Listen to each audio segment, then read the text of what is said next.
nipa bɔnifoɔ bi etimi ɛde sekan ɛwɔ no ɛma ne firi mu yayaaya onim sɛ firi samre ne ɛba nyinaa no ensɛm bebree ɛna akɔso ɛwɔ yɛ football mu na latest no ɛho nsɛm sɛn ɛna ɛteɛ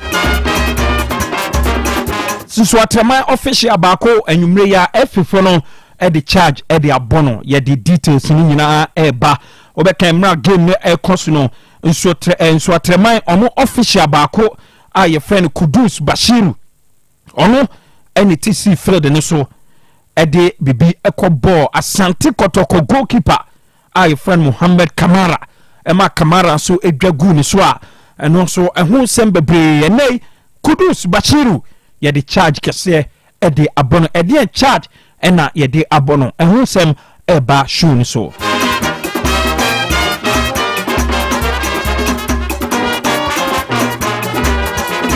yɛbɛhwɛ MTN FA Cup matches a ɛbɛkɔ so no wonim sɛ teams no ɔmo preparations ɔmayɛ for MTN FA Cup games no nyinaa yɛde ɛho nsɛm ɛbɛbrɛ mo ɛwɔ show no sɛ no akyi ɛbɛkɔ akɔhwɛ Black Stars former Black Stars assistant coach a friend George Boateng wakasa ɛde afa Black Stars team no say ɛfiri sɛ ofiri Black Stars no Black Stars team no bana ɛba form na deɛ nti ɛna ama George Boateng former assistant manager ɛde ma Black Stars team no de sansem no ɛde atuja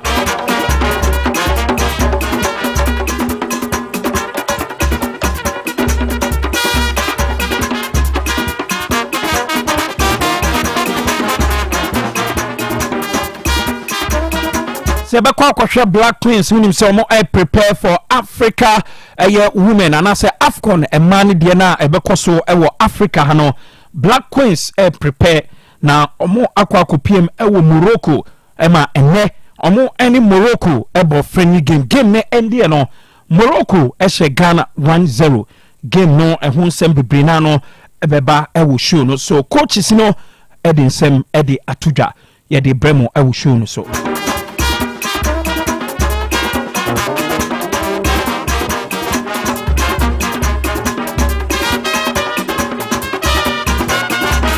any ensama wodo bebre na yaboaboa no a ena nwume yede ebremo ewo show no so momfa mo messages no emfamfa 050522 5578 050522 momfa messages no emfamfa hona yenkinkan emfa emma mo Facebook no eye Otec 102.9Fm oko Facebook a no akọ search engine ho na wakọ type Otec 102.9FM OTEC 102.9FM na fe show ne ba comment na like na fe won so share na onua bia owo baby ono so enya show ne bi enhwe ntimo fam comments no emfamfa ye Facebook page no so mrepem ye be kinkan nyina e de amamo e show no Inti abo 7:30 wala se tena se na ode amono nsem no de abreye owia na abedwafo atena se ne din de Awal Mohammed obetimi aframi Demonza wala se wi access candy ebeba sanso na the governor ebetena se production team no sikapa na fe Eugene Maradona omo na ye production work na ye de ensem ni nyina de ebramu se woni obi a odi ne birthday na Funny picture and the team F 050522 5578 050522 na yanking kind of birthday messages no emfa emmam obetini ede wonsu din ede account sebeya ye boni din na ye de picture eto Facebook page no so a na onsu ya bodin ede account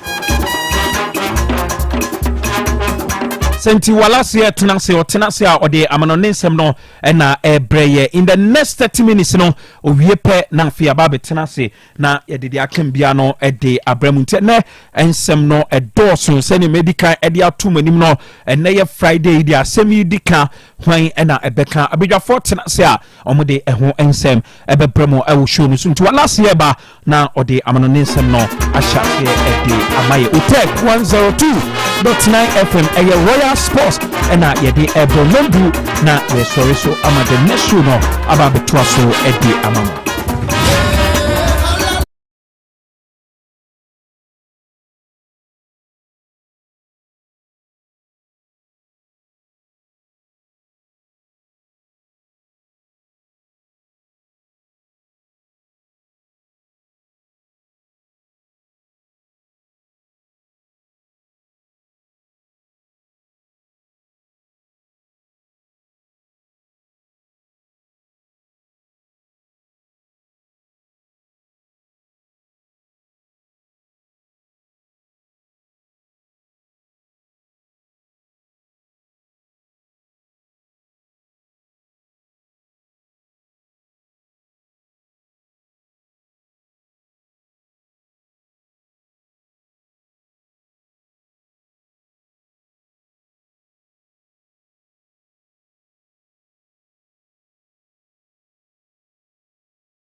na ɛno nso ade abade yɛteɛ no ɛne sɛ latest awotoɔ no a wo nsa nkaeɛ no nyinaa ɛno nso ɛbɛba kama wɔ show no nso wɔ aberɛ a updates awotoɔ no ɛno nso ɛbɛfiri ɛnsɛm awotoɔ no mu de aba na kyɛ sɛ baabi a nso wɔtumi akɔyɛ kama hyɛ no nso ɛsɛ anwummerɛ yɛ a yɛapɛe no ma memfa nto anim ɛsɛ Ujima Travel and Consort deɛ teɛ no ɛne sɛ nwummere no ɔmo se yɛmfa ntoɔ no mu sɛ wodeɛ wopɛ sɛ wotu kwan kɔ amonane na kyɛ sɛ wo nso kɔkɔ suadeɛ anaasɛ wokɔyɛ adwuma ɛnso agye sika de wobɔtom no afe no woba ne abusuafoɔ no moba bɛgye mu ani a ne nyinaa ɛyɛ Ujima Travel and Consort anwummere sɛ wotumi nka ɔpɔmɔden no afe wakɔntoɔ wo nsɛm no nyina no wo nso wode ahyɛ ɔmo nsa hyɛ no nso ɛsɛ wodeɛ no ankasa sɛ yɛka no ɛyɛ UK, Australia, United States of America, Canada ɛne Schengen countries ne nyinaa wopɛ sɛ wokɔ ɛyɛ Ujima Travel and Consort na ɛna nwummere no bɛbɛkyɛw mede toɔ no mu sa wo ne ɔmo nyinaa ɛnso ɛbɛdi nkɔmmɔ wɔ aberɛ ne nyinaa nso no ɛboa ma nneɛma no nyinaa kɔ so hyɛ no nso sɛ wodeɛ no ankasa sɛ birth set wo ne bi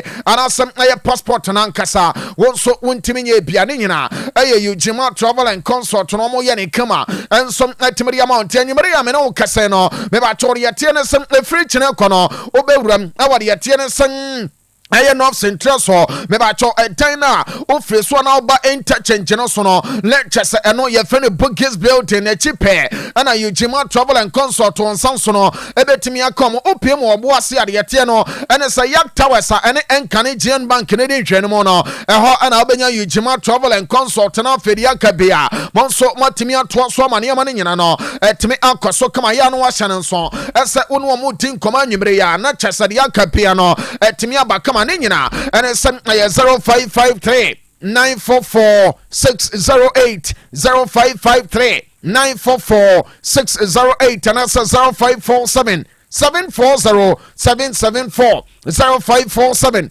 740-774 ɛno ayɛ Ujima Travel and Consort na anwummere no mɛbakyɛw mɛde to no sa ono ɔmo nso no ɛbɛdi nkɔmɔ aba wakɔntuo nsɛm no nyinaa ama kyɛ sɛ nneɛma no nyinaa no ɛno nso atumi ankɔ so na yɛhyɛ nsɛm no ase no afei no ɛna anwummere no yɛde deɛ wɔ mu no nyinaa ɛno nso atumi de yɛba ahyɛ no nso ɛsɛ UEFA wonom sɛ ɔmo de torɔ no ɛnso de yɛba kama de yɛteɛ no ɛne sɛ wowuram ɛwɔ UEFA so ɛyɛ a ɔmo pɔkyerɛ no kyɛ sɛ UEFA Champions League no ɛne Europa League no nyinaa ɔmo abɔmɔden de draw no ɛno nso atumi de akama aba kama ne ma no bɛbakyɛw attention ne nyina no ɛwɔ UEFA Champions League no so yɛgye photo so mame na afei yɛyɛ parents ne sɛde adeɛ ne nyina ɛno nso ateɛ o join ne Facebook no ɛno ɛyɛ Otec 102.9Fm Otec 102.9Fm o ba o like page no bɛbakyɛw o like page no na afei o share live video ɛno nso ɛyɛ Royal Sports with Demonza no ɛbɛboa paa ama show ne nyina ɛno nso go viral na deɛ tie nie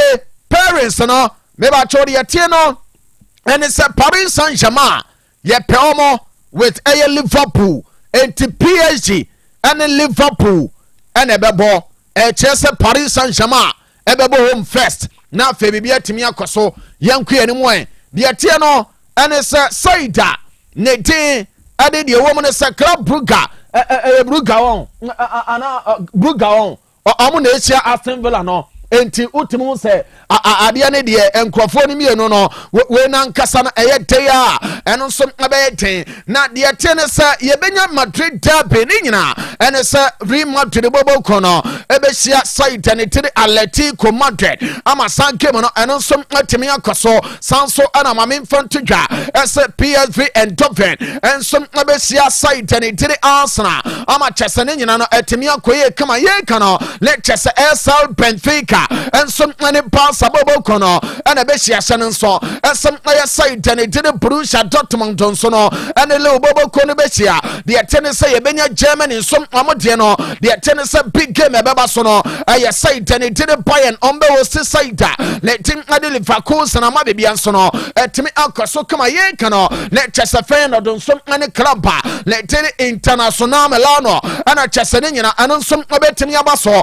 and the woman says saying UEFA Champions League let Chester Jumani in a UEFA for no Amonson apɔmɔden yɛ adwuma no ama parents awodoɔ no nyina aba bɛtɔ dwa ama kyɛsɛ ne nyina nso no yɛde ne nyina nso ɛbrɛ wɔ na anwummerɛ yɛ ama bebia ɛno nso atumi akɔ so enti parents no ɛda Facebook no so opa ne nyina nso bɛtumi enjoy ama bebia nso no ɛtumi akɔ so kama na mame mfonto yɛ sɛ after sɛ draw ne baeɛ no ɛyɛ dɛ yɛ mpanimfa awodoɔ no bi bɛkasa ama kyɛsɛ ne nyina nso atumi akɔ so ne nyina ɛne sɛ owura ne didi Thomas Muller Champions League no say a true time yeah baba ye draw be say round of 16 and offense so the tennis quarter finals no say Bayern eko mani mu a momenta na mo draw beba no eni pa ba ko a ofri Bayern de bia won de tutujagu de bia keka jani shemsa aye Thomas Muller na anyimre already ting Ede Thomas Muller akasa fa game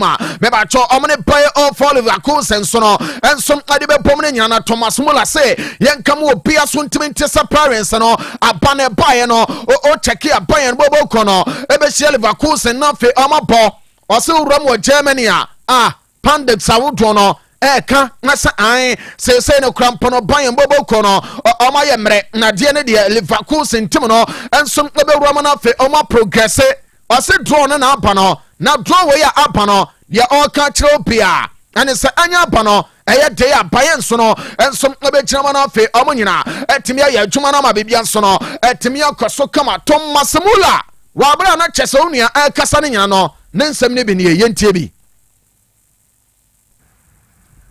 mami we na fe me famula lecture se Thomas Muller na de ne nyina no eno nso ntimi mra enti odia obe join Facebook no Otec 102.9Fm Otec 102.9Fm yeah sure as a this time round no lecture se Muller yes ne audio ne nyina no are you ready join Facebook no Otec 102.9Fm Muller ena ekasa no.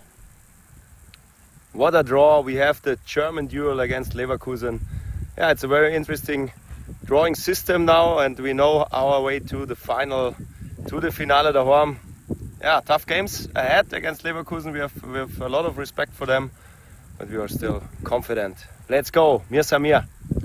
Right enti eno aye Bayern player ne de ede Thomas Muller ena na nyumre no onu yanso pomoden de kakra ne nyina eno nso atimi ya Bayern de sansama wodo no eno nso atimi ya todwama bebia nso no atimi akoso menwura mu Arsenal boboko na so ye you jema me fixtures na na femi we ne nyina ene sa Arsenal tim no on sen na mo parents na nkasa omo nso ebe gyina mu wa bra mo game no omo nso ebe gyina ma bone kama ama bebia nso atimi akoso na me patori ya tiene sen aye side Letim adi Arsenal de no omo ba be bono mame fonto no se uromo Paris Saint-Germain boboko no ma player leti adi Marcus Makunya squaria onim sub boy ni captain adi ma side no na owura no ana wo say hwe wo check ya we ana ye friend Champions League no enti emfa o asa PSG boboko no ya draw mo with aya side letim adi Liverpool no nyina no de obeka na sem opesa o win Champions League na sem opomoten afi no obo aya big games ni great games ni nyina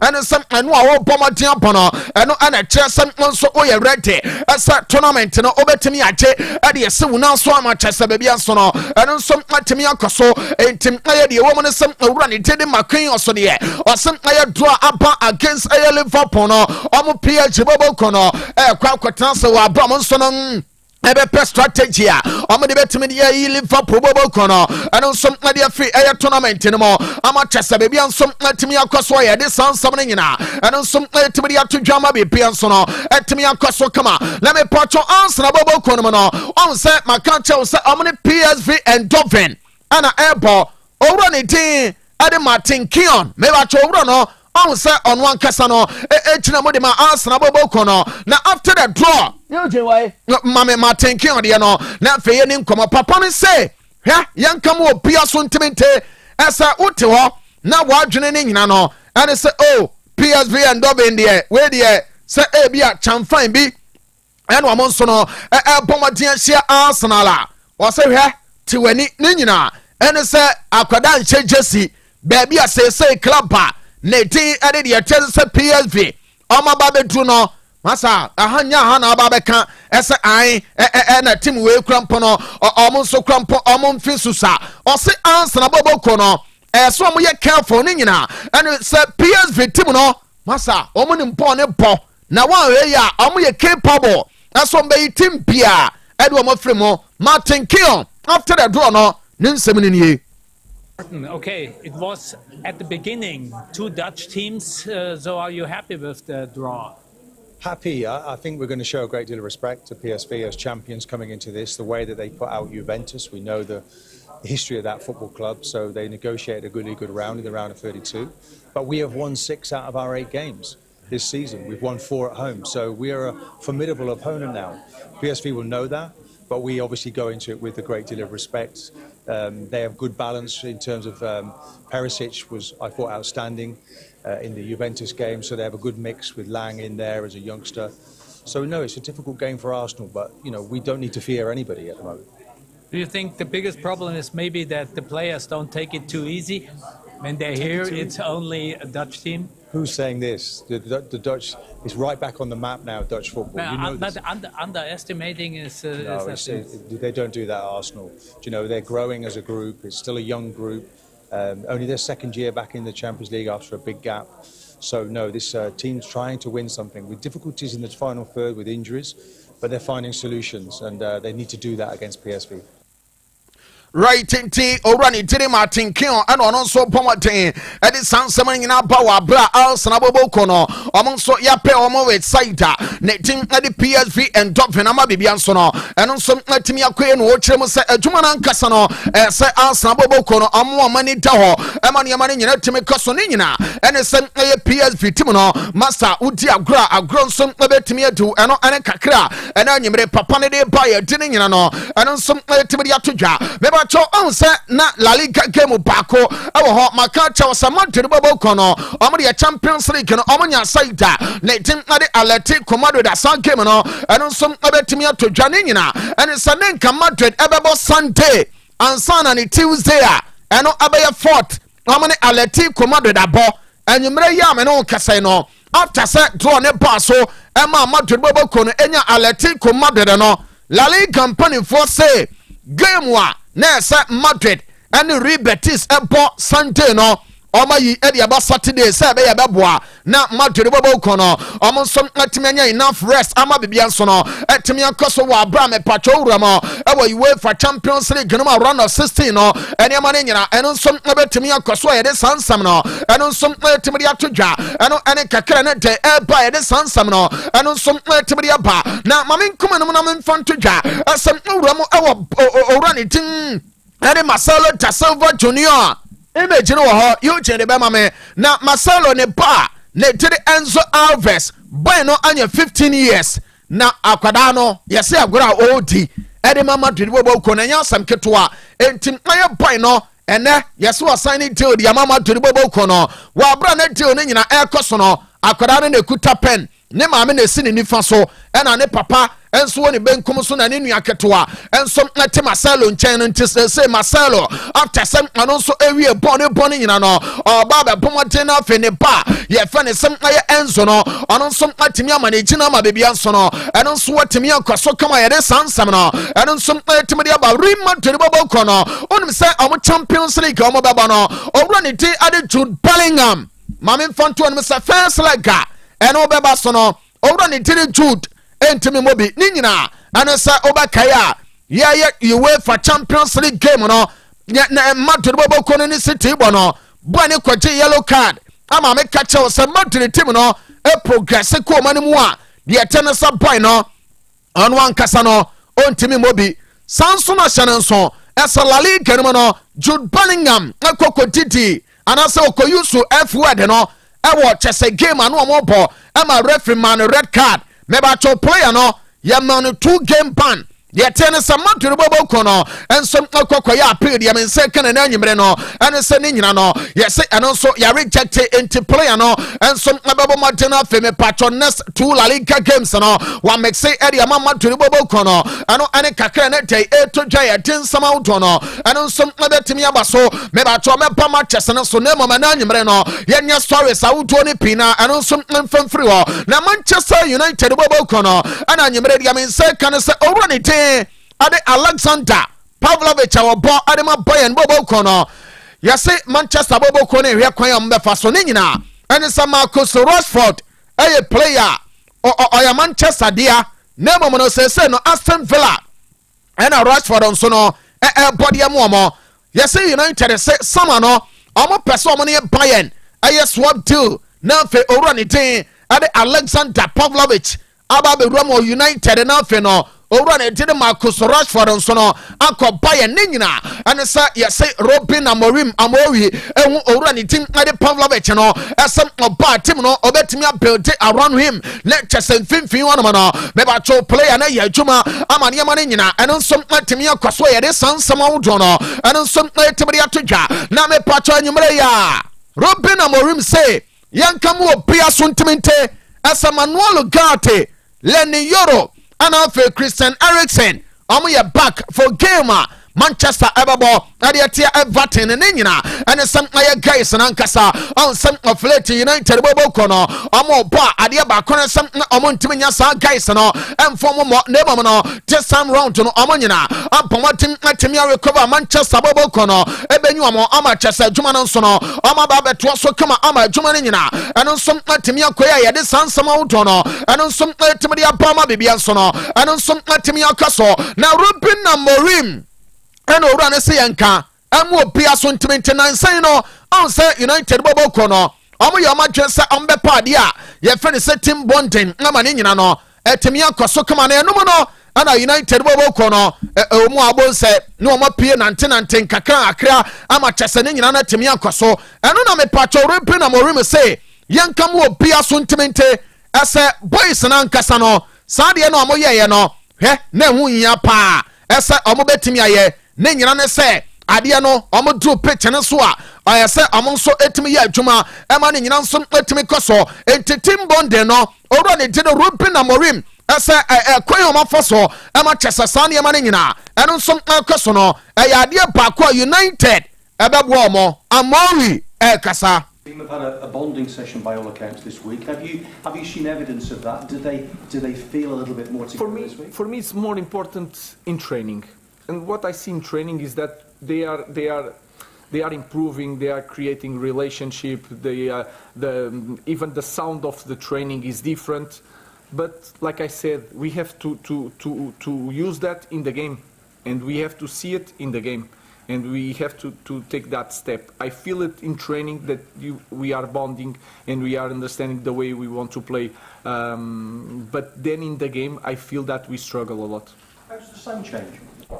All right, I know I am Manchester United manager and Jede Robin Amorim no and I didn't want something and on some Timothy Abana young queen man of no other stories are akanyina yan wajuma wa bra ye kekaku and man of me patro Manchester Wutono ya baba yan wajuma shannon so ese ahaya na me catch was a player netin ade Paula Billy Pogba Manchester boy na nkasa no owura ne Jede Robin Amorim de o say na nkasa wo check Manchester finfin ho and injuries a wo to say e pana me patro owura ne tim ade Paul Pogba oba ebeboa pa amane ama no eno nso atimi akoso na de men say kana na anyimre no eno say manager no yes wa approve ese Paul Pogba emra aka Manchester board no ese omobesa jetum ese Paul Pogba obeba for the third time on say obai eko UV eno osan bae eno osan free wo koye wait ebaya ne third time already to the Paula Billy Pogba and some Banting United and so no let's just some board and on some tenancy I na fe omatemi agede nkomo awe some already tin Ede Paula Billy Pogba no me ba cho owura no so omo nsa be setimi aka no ama bibia nso otimi akoso enti ediamete no and say in the next 2 weeks a day no no a crucial stage me pacho no ebetimi determine owura ne den ade Paula Billy Pogba ne future asem obesa ba Manchester na se oma eno ane kakra ne den to dwa manager ne de wa kire bibia asem aye boy no ono nso nya na beboa pa ama dwuma no eno nso atimi akoso ye de ne nyina no eno nso tibiri ato na Manchester hwano me ko the blue side na ye dinkomo on some de baba tu dwa wa ha esem owura ne tiri controller ahwe anu mo se anya bia no me ba cho sama no obabo mo de na fe empanimfo no church elders na omo city no obeja bi kwan de me say kan and say players makoma akonwatwe ana city empanimfo ani owura ne te ade de te ne se controller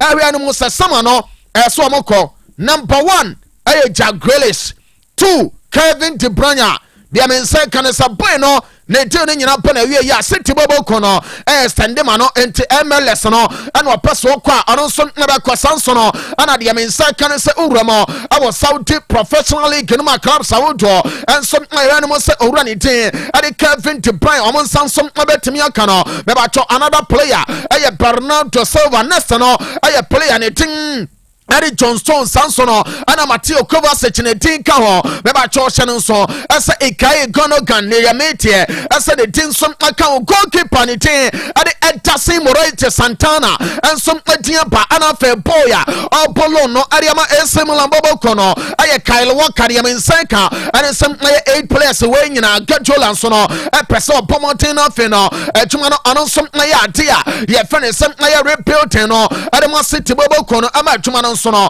anu som atoso kama ya tene nyina anu som tibiri atodwa na me pacho Pep ani ebusane ne after say owura ni tiri John Stones enso bom aten epraye game amane Madrid boy no ani ebusa no ese say na nkasa no John Stones na situation ne te say owura ni tiri Gajola osehwe yemfanto ya no obia so ntimente ese John Stones no prana wo prano ade ba ko person making it clear adi chiro bia ana saboy no obetra nchen achepa na afi no mo ba behwe ese injury boy ni nyae no se obekwa koye surgery ana se bia ono ankasa no onye surgery na afi no ama find alternative ebe ma boy no ne ho temi ato no enti John Stones Pep say boy ne de obe go out ana so obe stay out for long Pep echeche mo no ensem ni nyina ni. That is the reality. We have to sit down with the doctors, with physios, with the players, with the agents, and be clear that some of them cannot sustain every 3 days, every month or 2 months, playing every 3-4 days. So this is the reality. So it's 1 more year and a World Cup. So we have already a lot of players that cannot sustain that we have in the past. You know, every week in, week out, and playing, it doesn't matter, different competitions, travels, without the problems. So this is the most, you tell me where am I concerned, it's just that the quality is there, you know, but the quality one can abuse because injures for a long time and recover and have to be in the demanding opponents that today in the modern football decide with bad season. Listen, we deserve to have a bad season, so it can happen.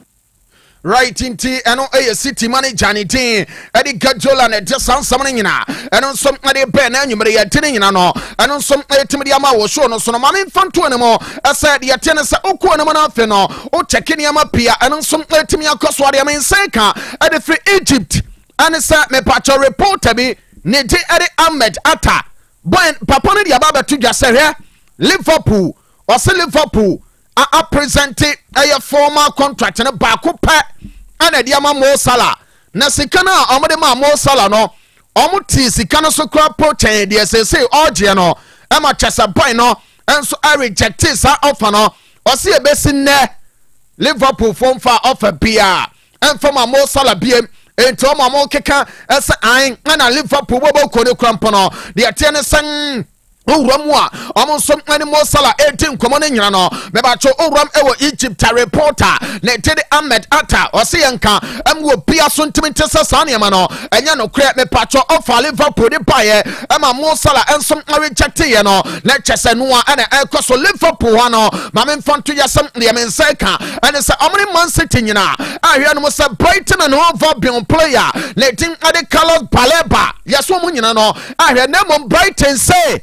Monima Mumusa Moises Kaiseto, boy no, Massa ya Antonio for full, we no, Chesa Balepano, a Buadano so, aye, 150 million pounds, Capreba, Omunion Friso, and to your team, na Otibaby, General, for Plansa, what does on there, not Chesa Baleba, Eshe Jesse. Ejina wutim mu pia ade mawa me ba to so we ready na 115 no obetimi atua ansa na ade no ababa ye reality enso ade mawa ye de nyina eno nso etimi atoya ene den no de ametie ne se uram ewo bonsa bobo konu mu a omo se Pedri ani tane omo nyina akokoye ade a your friend say genetic analysis ama chese amo ankasa no yes amo physical capabilities no na amo hwe ana fe injury risk ni nyina na amo som na hwe ni nyina no ana sub boys no na ba cho going forward no ba saboboko no empese adia your friend say prepra no ana som obetimi abaye de ni nyina no entimi dia to ya hands tight flick dia men say ka ana say 2 players nyankopon ba da chena likely eso ba rest omo Paul Kubasi ana fe Gavi dia men say can say game wa amon som ebe no lecture say amon so hwe say 2 guys no ensom ebe mo de na fe no ene ma ni nyina eno som atimi akoso ni nyina ene say amon bo game we wi amo Atletico Madrid de bo ansa no mo bo Champions League san game no big game hands tight African so no person onya 2 players no ewom ama bibia nsom atimi koye na me pacho big news ena nyimre me wode ma no urum awo Saudi Arabia dia men say can say yes omo person omo prepare 350 million euros at the Real Madrid for Vinicius Junior ni nyina and say yes empanifone to us he wo Vinicius Hebrew ska wo so onye Kylian Mbappe na ajiwa nimo nyam no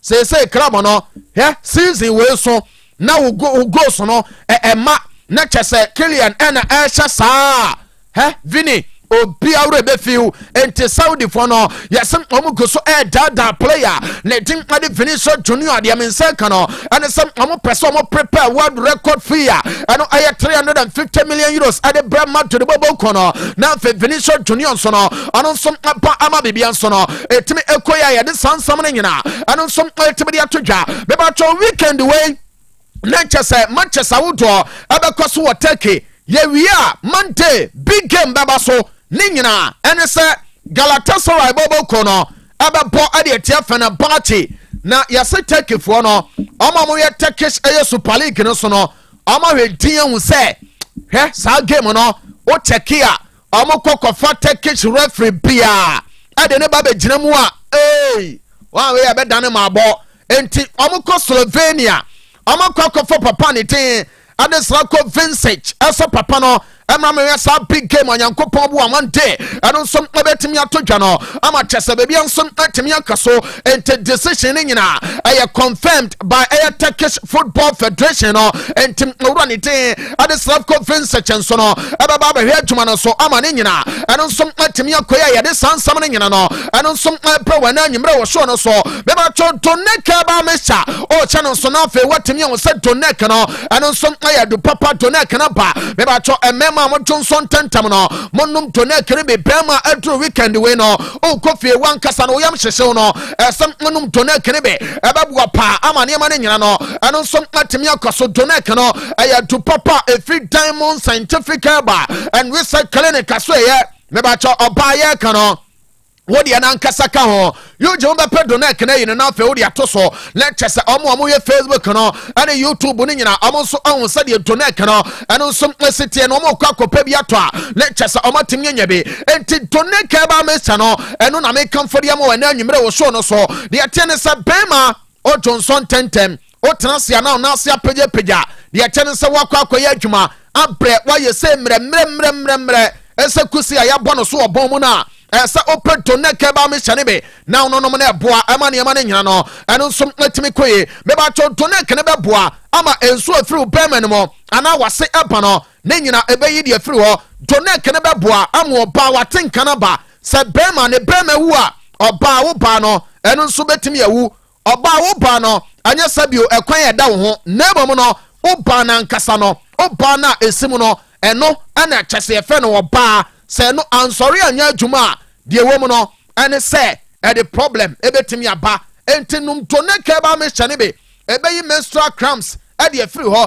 ebe mo menses na flow na fe ovaries na nkasa etimi function wa bra me ba cho o progesterone no ebe timi ama na nyina no etimi ba kama sanso no ana prolactin nyina no eno nso abaye kama na fe hormones no eno nso atimi anya ne kama wa bra hormonal balance no obetimi anya ama ne nyina no eno nso atimi akoye ne nyina ane se Doneka na ono no ababua pa se mema no weekend no momfa Doneka no endenchi mani ngu from na fe no amonso ema no emema ne ba be denchi mu no be pacho onso chi bema no emane nkɔ no homa ne hu say yes oba we ya mene ne tie de no kure nie me ne gye no ho me ba cho ba bia tonton obibiduro ane de yɛtene sɛ pharmacy shop bia dona ke no betimi anya bi woyɛ herbal shop woyɛ pharmacy samre ya mene kase no woyare dakata so ope dona ke no nkyeremu anasa wo yare no opesa wo ne doctors no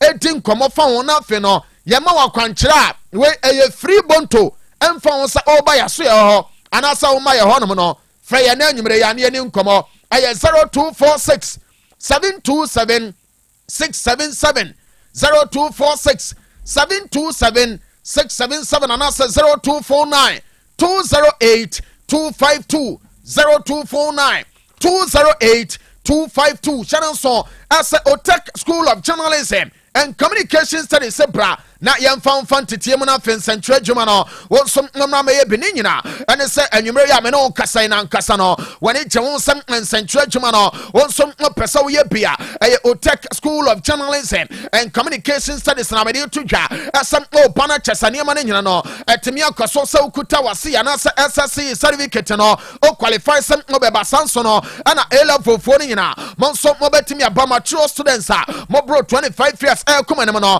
wobɛtumi aba no afei yɛgyew as mature student ama bibia nso no ɛtumi akɔ so kama wɔtwerɛ exam tifie ɛtwɛn results a ɛno ɛne yɛfɛ na waiting results no bra Otec School of Journalism and Communication Studies na afei nkitaho no nyina no ɛntimi nkɔ so numbers no ɛyɛ 0547 823 005 0547 823 005 and that's 0243 842 007 0243 842 007 Akofa catering service ɔsɛ weekend ne yɛduru aduane bɛn na wopɛ continental dishes ne nyina ɔmbɛma ɔbɛsan so no ɛna local dishes no ɔmo de ɔma kama pastries awodo no ɔmo yɛ ɛde ama wɔ abra weddings no ɛna afei ɛyɛ ne nyina ɔmo bɔn ɔden ɛnso abɛsɛbe o kama me patro corporate event be ɛna mo yɛ nipa dodoɔ ne ba mo pɛ aduane ɛde asɛbe awɔ na yɛ Akofa catering service ɛna mede to dwa ɛsa mo no ɔmo ne nkɔmɔ na afei no ɛnneɛma ne nyina ɛntimi nkɔ so ɔmo wɔ adwena se no kwada so municipal assembly na ɛwɔ dwena se no ɔmo ne na di ntwɛn mu number ne yɛ baako pɛ 0245 056 378 0245 056 378 ɛno ɛyɛ Akofa catering service Demonza deɛ mede so no ɛyɛ na anwumere Manchester ɛkɔ so no nkoa na afei no yɛwie Saudi Professional League no mu no mɛbatɔ Damak anhyɛ bi ugly ɛbɔ mo mienu Alkatia ɛbɔ mienu ama Alcolud ɔmepa anase Alcolud ɔmo antimi antebe Anasar ɛtefie ama Al-Ittifaq ɛbɛtwa ɔmo 3 ɔmo timi te kan mu mienu ɛnɛ 0 wanhyɛ goal adwuma ne nyina no onua antimi anyɛ Shannon so asale champagne no game baako koso Rene abokane baako ama start the Rams ɔmo ntimi 20 minutes ana sa game ne yabɔ meba cho siwi an game a ɛkoso no de tennis leche ani yutini kacho game no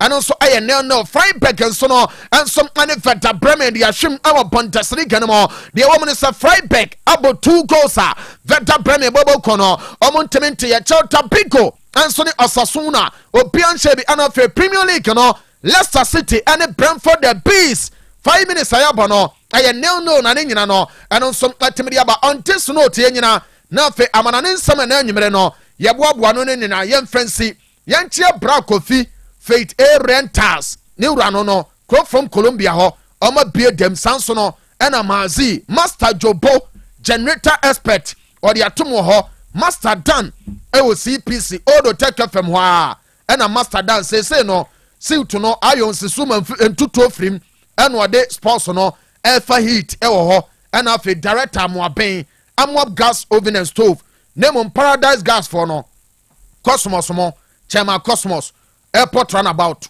ehono a omo se menchia pa Cosmos frame chira wo se ene no African way no eja wom ena me se alaji de enye mitemite ade bia na alaji hye dabi o se chia me on wan fa bibia nka ho there be cosmos there bibia scandi no de be ma no wo de minim se ka wo de bebre me wo de bebre me and Mr. Ajima o da conquer it no ye nchia Mr. Ajima pa o ye heavy Demonza wo de minim se obi de bibi ma o se fa wo de ya ha de ya ha de we are said ya de pa yeah. Demonza I was saying the person nyini cha. No credit here. Sanity. Sure. O person nyini cha. No credit here. Na Kofi so say bibia ye come na o say bisa so. O de wia menene be wie. Sa o menene be franga mu akire ho.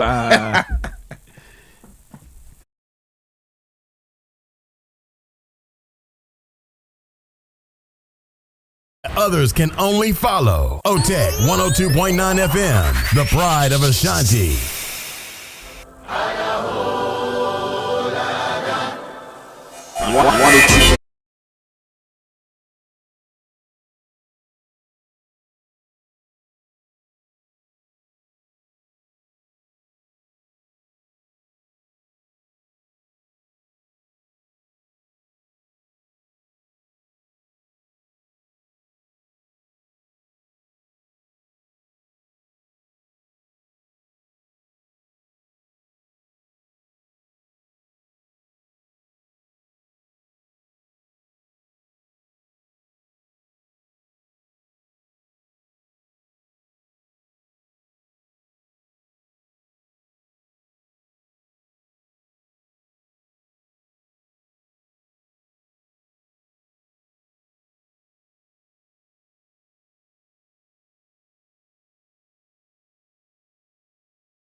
Cap no yes abedwafo atena se ma me nko na enkomo mo akwa aba na ye mfa nhihye so panyin se scandi se bibia boko Demonza Ajana Daroma bibia e fine bibia e fine we can't complain ti ya se dan mo bade alhamdulillah yes sanity achesa sida nyina nkoma Allah yes Allah say nyankopon ewrade yes bibia e fine de mami nko nua kofi ho na ono nso kofi labi se bia boko men kama na Opani Demonza yes men kama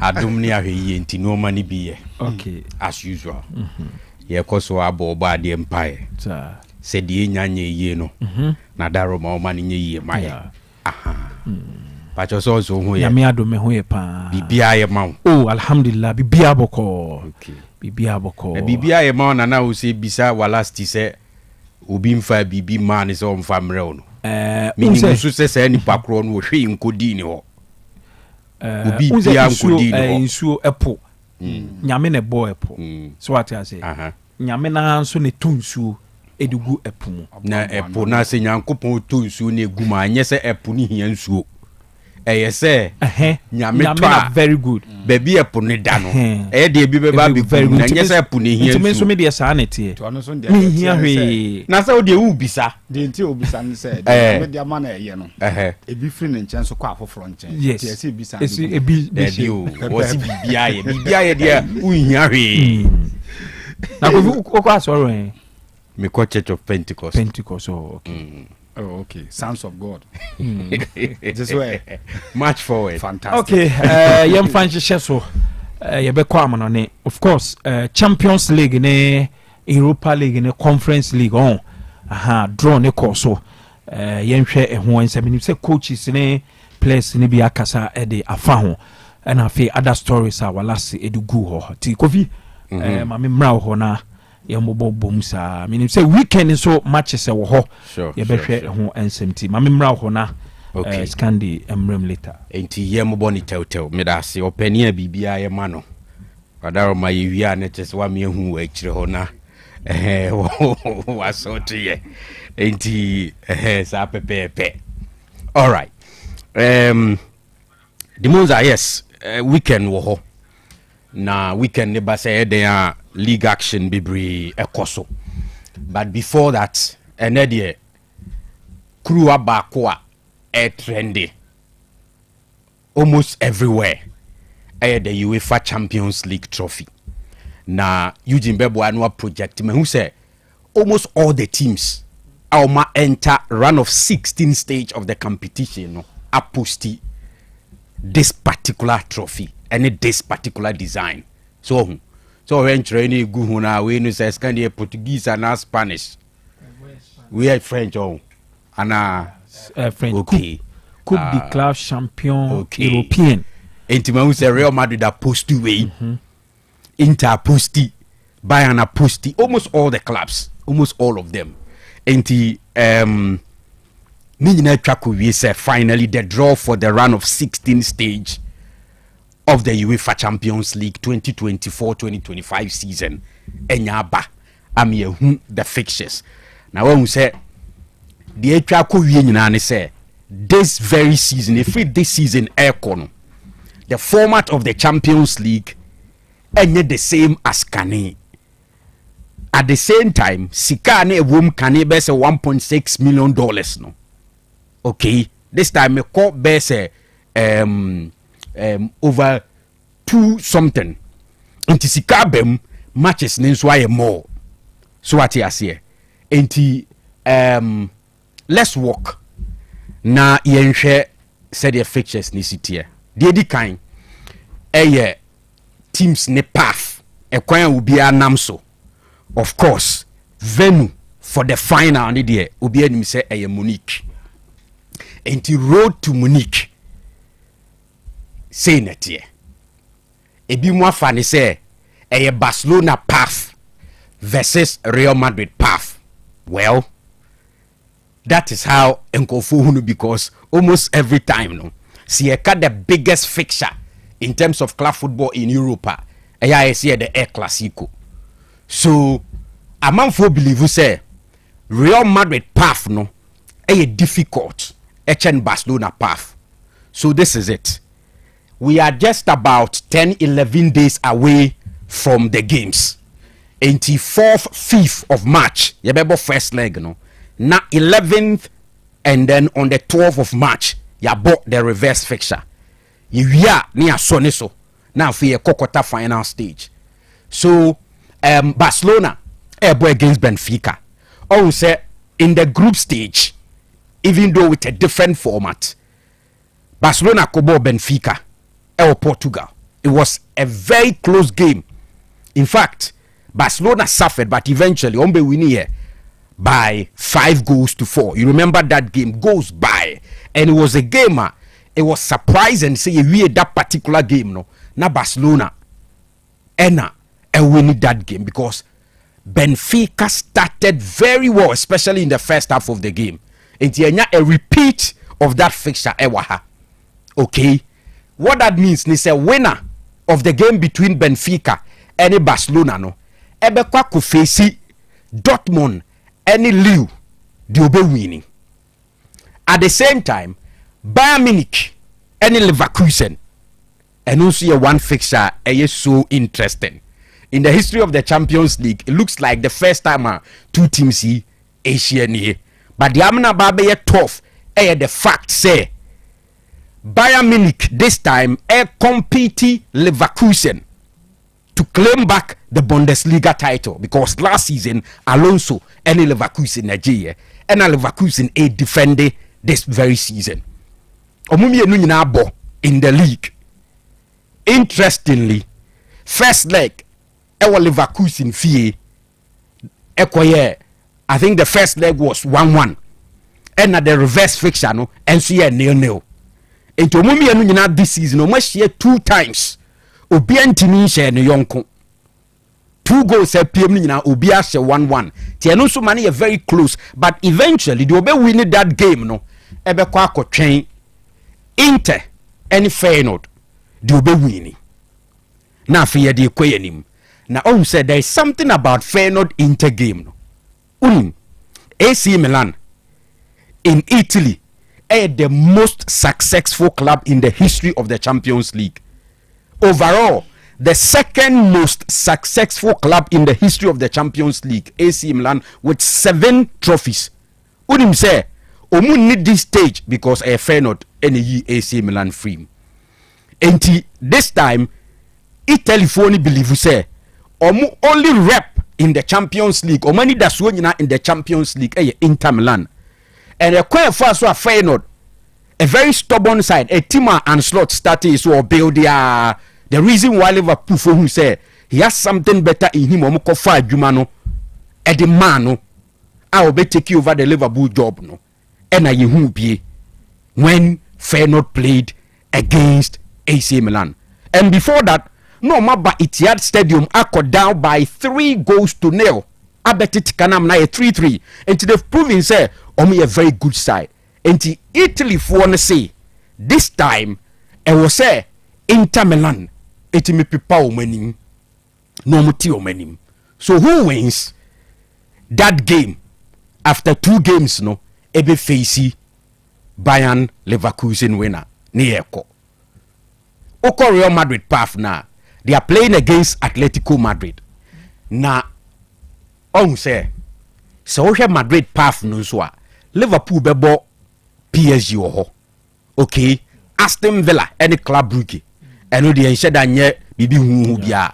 Arsenal against PSV Eindhoven. On any day maybe I'll take Arsenal. Even though PSV and my strange performance and knock out Juventus, but you can understand because Juve side no a team akofoma Thiago Motta air try to build Juventus again.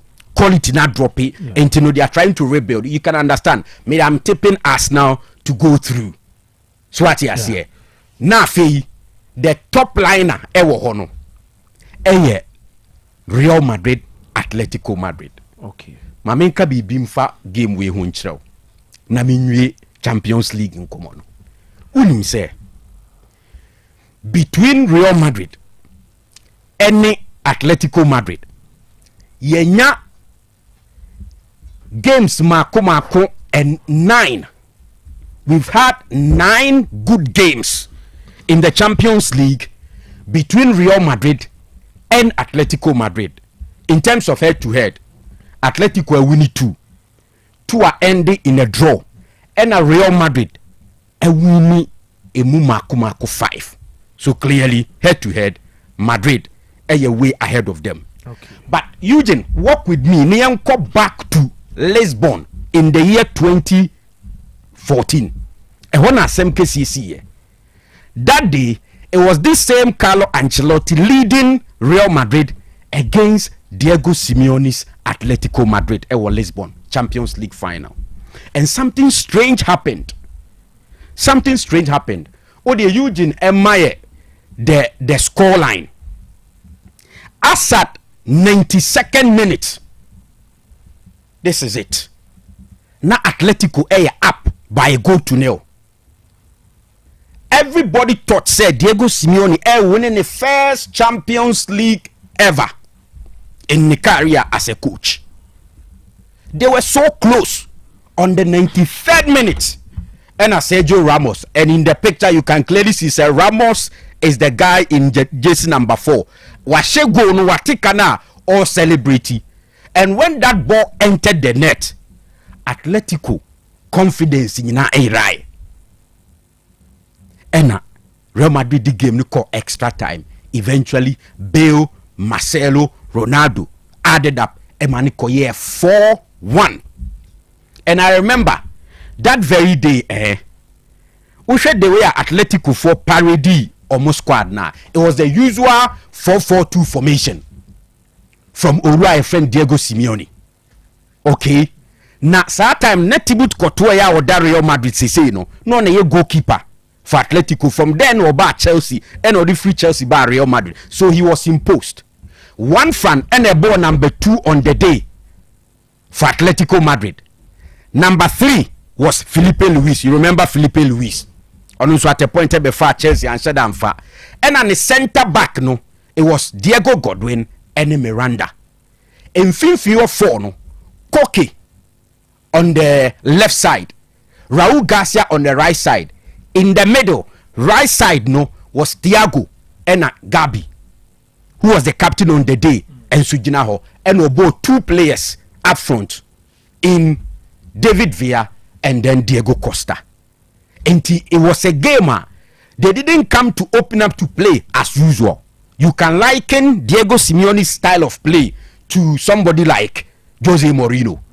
In most cases, omunye interested in ball possession, but they are more interested in getting the results. So it was compact. Real Madrid took the lead. A defender, 93rd minute, and Sergio Ramos, and eventually Real Madrid, be winning. Now him say, Ancelotti also set it up in a different way to dominate Atletico Madrid on the day. Because moving into the game around that time, Diego Simeone building Atletico Madrid team no. Amoma Beye a very strong side, not just in the La Liga, but also in the league. And to Eugene best flippy. No, I made the next image, which is the Real Madrid lineup. No, it was 4-3-3. Okay, Cavalla right, Fabio Contrao left, Sergio Ramos, Rafael Varane center back, 3 in the middle, Sami Khedira, Luka Modric, and Angel Di Maria. And then the 3 players up front was Ronaldo, Benzema, Gareth Bale. The BBs. We enjoyed that particular day. And that was the day Madrid denying Atletico the chance to win the Champions League. And any time in the Champions League, it looks like a revenge for your friend Diego Simeone. This time, Demonza, so I could check La Liga Noa. Just recently, on the Real Madrid boy, it was 1-1. As we speak, the La Liga table, meaning if say Eugene wa no project here, you see say between Real Madrid and Atletico Madrid, no, okay, and yet anything huge. Real Madrid have 50 points after 24 games. Okay, Oma Winnie 15, Adro 6, LUC 3 with 52 goals. And Oma conceded 23. Atletico, after playing 24, no, Oma winning 14 out of the 24 games. In 2 teams, Real Madrid they winning just a game more than Oma winning.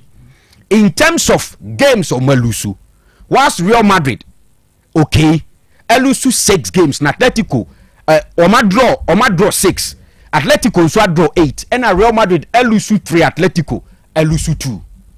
Of course, in terms of goals, Madrid has shared more than them. 54 goals for Real Madrid, 39 for Atletico. And Madrid are conceded 23, Atletico are conceded 16. Check something. What we say in terms of total number of goals conceded in the league, also Atletico are conceded less.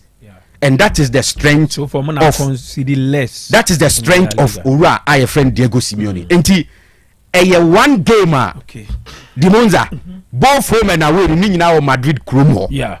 But we'll wait to see. I think say most likely to be the final before the final. Okay. Intermediate may choice our game nipa. Time nasa on. Yes. Okay. 1 minute. The league, European leagues, and Ebeko name say. Say when it comes to the European leagues, Nidia, Babia say asem wo apart from the EPL, the Italian Serie A, competition between 3 teams: Inter, Napoli, and then Atalanta. Inter have 56 points. Sorry, Napoli with 56, Inter with 54, and Atlanta with 51. Okay, say no munyina bono this weekend. Inter ebe face Genoa. This game is tomorrow. Okay. Now, tricky because on the 17th of August 2024, when the league started, Genoa tenefie any Inter Milan able 2-2 Okay. So what you say? It is tricky. Yeah, say because Inter ebo china na Napoli abo on Sunday nintino. Can Inter close the gap? So what you say? Ana over because a win say 56-54. Say Inter Milan win it say obey a point ahead of Napoli. That will put pressure on Napoli on also Kwakobo against Como. Of course, ni opponent ni there in Como 1907 ni there and yeah a tough side because this season first round no Napoli at home share Como by 3-1. I'm expecting say Napoli will win on Sunday. Okay. But as to say Inter be win it na no the pressure not to Napoli so no is something that I'm looking at. Okay. It may be difficult but it looks likely say it be happen. And Timomo there you have to win. Yes, win against West Ham. Okay. Because Liverpool be against Man City on Sunday. On any day Liverpool playing against City. Now we go against West Ham United. Demonza. Okay. What the chance oh? A must win. They say a man for Liverpool against Nina and any Damomo so. Okay. Say Mubenya the vein and the momentum to push because it is still possible. Okay. Okay. Me that say. I'm say it is possible. No can. Me that say. Oh, there be say no there. I'm say o can na say mo ba. Abeye na juma wie. Anyway. Abanye. Ma me mra ho Champions League mu ede. So team wo ma ede o sa ye kan ho asema. Kofila bi na mischief ye na de. Waka asema wie obi ante. And the man in the nation kwa wanga say it is possible. Or say it is still possible. Okay. Yes, Maminchia, Omomuti, and Omomushina. Maminchia, this beautiful soul. If an Akusia Dufi, one of the finest ladies I mentioned, Amstead campus on Upper Sports on a Pans, Teotaiti, and you may say Ayatanasi. And the enchanted Samruti, I'm sure. Okay, very sure. Wasn't it Akusia Dufi? Kusia Dufi. Or interest in Yejumain to Abefia happen. Oh, okay. Abe to hanante ha enya sa vibe no dada na owie akoma dan senior high school. Oh, okay. No entertainment prefect school mo that time from JT. Okay, JT ti akosia se John Terry ana ni JT no ye musician bi. I'm say Tiffany on say almost the say Tiffany the enye JT. Unse ono kwa na ni say o say na ni senior lady school mother school mother you sudi no okay to ono be junior no be ni JT and the car hono okay in the Premier League Leicester tifie Brentford akwoche omu 2-0 o ma about 30 minutes yes the African boys yes and abo goals you know yes with some Yuan Wisa yeah and above first goal Brian and then yes Brian Mbumo and ashe second goal bia mpeno mi peni bobo pa Chelsea mon ko fane we Chelsea say wo ko bia mo na mo ka muti yes obviously men starting free Champions League no Champions League the ahead that no any the ehwe yeah but the last round of group matches and group league format and matches and now we reference Jimmy Carragher in his interview no ka say sa bi o Kofi Kuro bi so asem no we dey mon fanche mo ani mu a radio so dey about say o copy o say sa e kurum de ne enwe o say sa ball no dey ahwe ne dey ya boy ani ka say yani no ya fa hwa de papa afi pa na ball no Champions League. That was on the eve of the last group matches, and what can't say simply because in the group matches, near Hunu and in the league format near Hunu, Barcelona and Bayern, near whom Madrid and Liverpool. On any day, be a group pairings, certain teams be seeded in groups. Liverpool, Bayern, Barcelona, Madrid will be seeded. And Sana ombeko pot the same pot based on the coefficient any the league format ombeko the same pot. But in the league format Yebenya Liverpool or bomb Madrid by 2-0. Obaka in that game, no, McAllister and Cody Gakpo in the 2 goals in the moment. Then the game, and also a lot of highlights.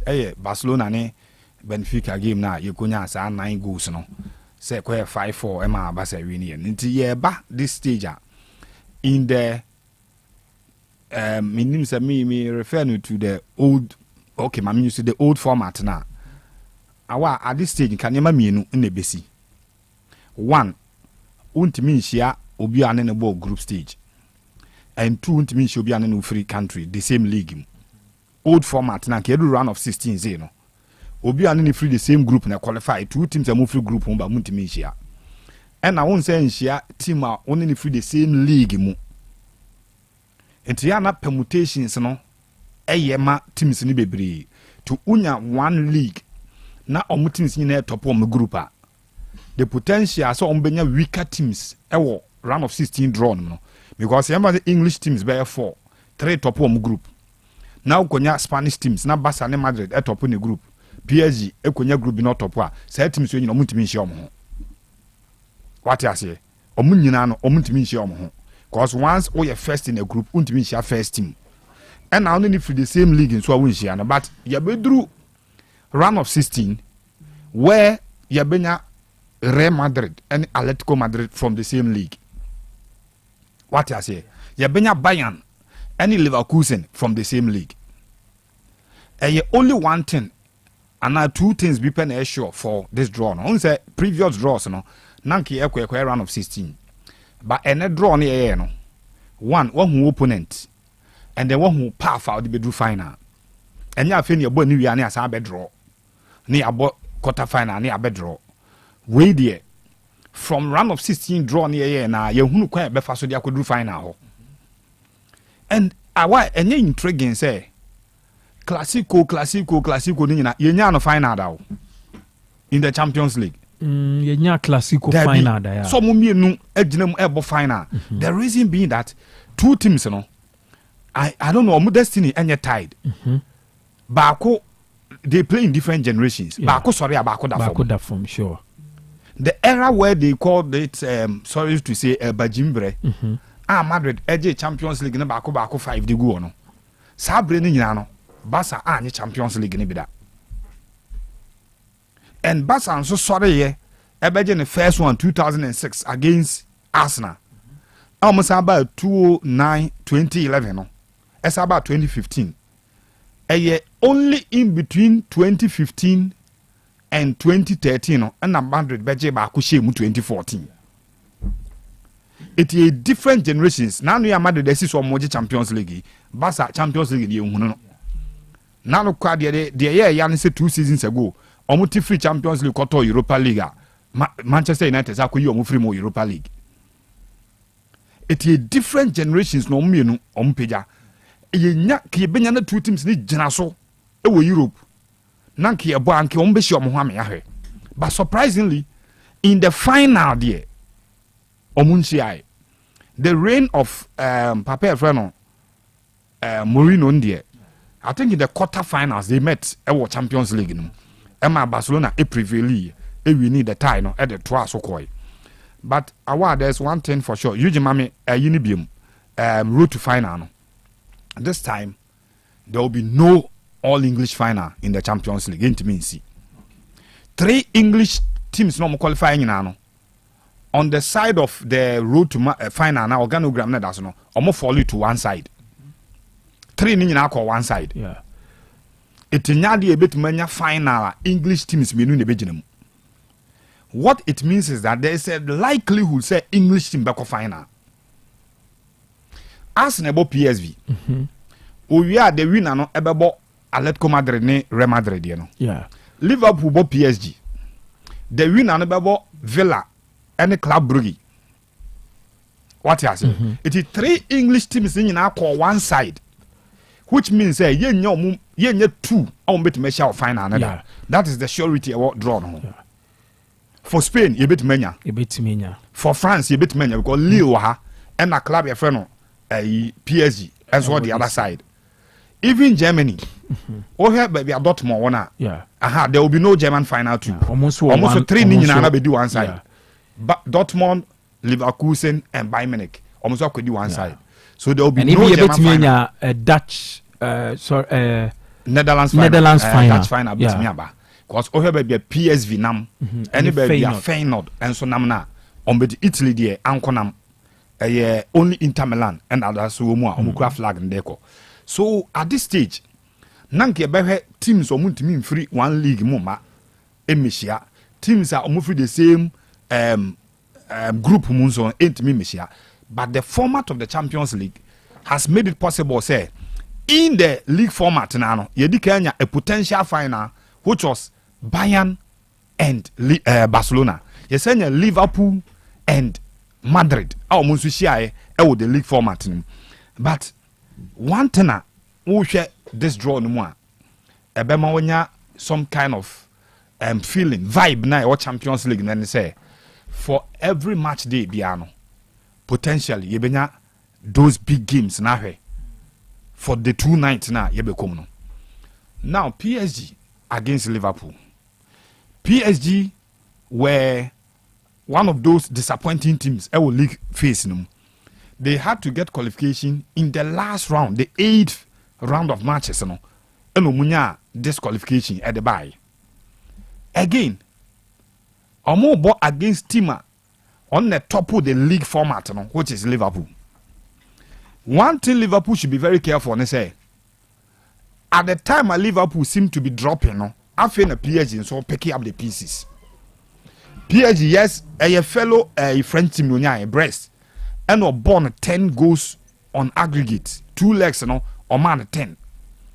And no the yardstick out there say AB and Liverpool ebeye the underdog in this fixture because even bookmakers believe say 16 teams are qualifying no, Liverpool still remains the most favorite for this Champions League year and I call the round of 16 no. But our yempo that will be a super clash. And you know what? PSG, the project to win the Champions League na omo Mbappe omode Neymar koka no later Messi koka ho as a team no entimi anko even the semi-final of the Champions League anko bono. This season Liverpool, who are playing under an inexperienced manager who is also new to the club, having one of the most experienced managers at their side. Anytime Obakasa Barcelona PSG first chana Barcelona overturning 4-0, and 6-1, qualify Ebiano. There's nowhere Obeka. Now unyasa reflections of how the game was decided, and the manager no yet on the bench of FC Barcelona.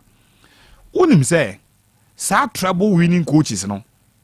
Wo Europe no omo no so ubo dina na obebo Alex Ferguson din na no ya Pep Guardiola ayebi even though no aye with FC Barcelona aye with team your friend no Manchester City and yempo Luis Enrique do aye no Barcelona ansa no be pm PSG no with the experience a manager no. There is nowhere say Liverpool enya sa first channel obetimi di 2 teams in almost squad no nko ano ebe the analysis of the game aka say nuntin Liverpool e the chance say omo dey go through. It will be on the balance because Liverpool have started dropping their guards in the last 4 games at Liverpool about in all competitions. Liverpool winning just one and the Liverpool winning. So it tells you that any good show PSG betima putting it up in this fixture against Liverpool Biano, they may survive the fixture and possibly the experience of individual players in the squad, the experience of the manager not that out no so e betimi aboa ama possibly be a moment go through, but Liverpool will have my my bet if I'm supposed to go on that game again. Eugene Bayern Munich and Leverkusen, in terms of the 2 managers, very inexperienced in the game. the who say Burnley qualify free championship no ma ba more qualify from the championship. You who say Vincent Company Eddie Omoye. Any idea last season, you who say Leverkusen and so air under Jabi Alonso. Enya all the highlights in Europe, but for Atalanta, Komoko unbeaten in almost the entire season. And Atalanta stop the Europa League final. Sa fixture win. Last season, Leverkusen enya the bragging right no. The league in the 2 legs no boy. This season, apart me but I'm sure. Say Leverkusen knowing very well say the league is almost out of their reach. Ombe prioritizing the Champions League, And in 2002, how closer Omobaye was our squad na ne kromwa omantima fa Champions League a yewie amanfo be ready ka omoto omudi Leverkusen no. E ho no omudi Leverkusen na start free. Yeah. Lucio Mo any Balak Mo one Juan B no about defender block sa squad ni nyina no omantima fa win the Champions League and they say against Bayern Munich with that manager yehu in the Champions League in some of the league games and they say so a manager with a touch of one that is two philosophy bia which are not brave because the squad no mum eboa no chance say ono the technical acumen no eboa squad no he's inexperienced company but me sure say obi obitima trans din ya have fixture we ya you obi to say Hurricane. Yeah. When he has also been tagged as a near man. Before he joined Bayern, Bayern were winning everything. After joining Bayern, even in Super Cup, no crow went me. Omoba League, surprising Leverkusen na Oji League na chepa Mumbe G League, Edija. Pokano Leverkusen SRG. And this season there, we are expecting that Sadia na Edanosono. Bia na otansi din no odwene ho no mo hebe be league ni gina no any be a Champions League ni gina which of them and na we Oriel Feno Hurricane obe prioritize say as a personal ambition obe person obenya. Okay, both are trophies though, but me sure obe hwe ni din ni what you see the ope. Now back to the fixtures no. Awa me hwe mu din no na me hwe Arsenal potentially a bit take PSV off. Last season, a Porto and I'm only on board 1-0 and I'm also one penalties qualify. Arsenal had a very good team. By Bayern Munich 2-2 at Emirates, and Arsenal could lose 1-0 at the Allianz Arena. That was the end of the journey for Arsenal. Yeah. Say Arsenal bow out to the Champions League. Nay to FC Bayern Munich with a squad that new Kromona. You understand it. Because one manager for Arsenal in terms of the Champions League experience in your but the squad no assemble in the bar no more. Now it will have to take one of those teams or more the character and everything around the Champions League to dispatch Arsenal and then to buy you. But this fixture, say Arsenal PSV, the winner of Atletico Madrid and Real Madrid will not have an easy walk. May assure say by the time our next phase, now Bukayo Saka say Saka before the end of the season. Yeah. Yes. If Arsenal in your squad no na omunya be 80-90% of their players fit, whoever will qualify from that fixture will have it very tough against Arsenal because it is an Arsenal side that keeps the ball. Said two teams here Madrid will hit you with a counter because of their PC players Madrid be pass the ball not to do na your more half no but mu raw half no a running path of either Kylian Mbappe or Vinicius Junior and at the auto pass That is what they need. They will need a lot of space ahead of them to run with the ball. Okay. In terms of skills, Krano, so 2 players in a face opponent, the domino, any those things, and I'll bet me, now the outwitty player. No. Skills, no, or more be there, but they are not players that are thriving on skills, no more than normal pace. No. 2 combined, or combining in me, no, or more, almost everything that you need as a winger. Yeah. But this is a fixture that will be very difficult to split. So when you say Madrid, Madrid, the last English sider, or share Madrid, they were Champions League. No, I stand for correction though, but no, I Chelsea. Before mono, and Chelsea be share Madrid 3-1 be a home.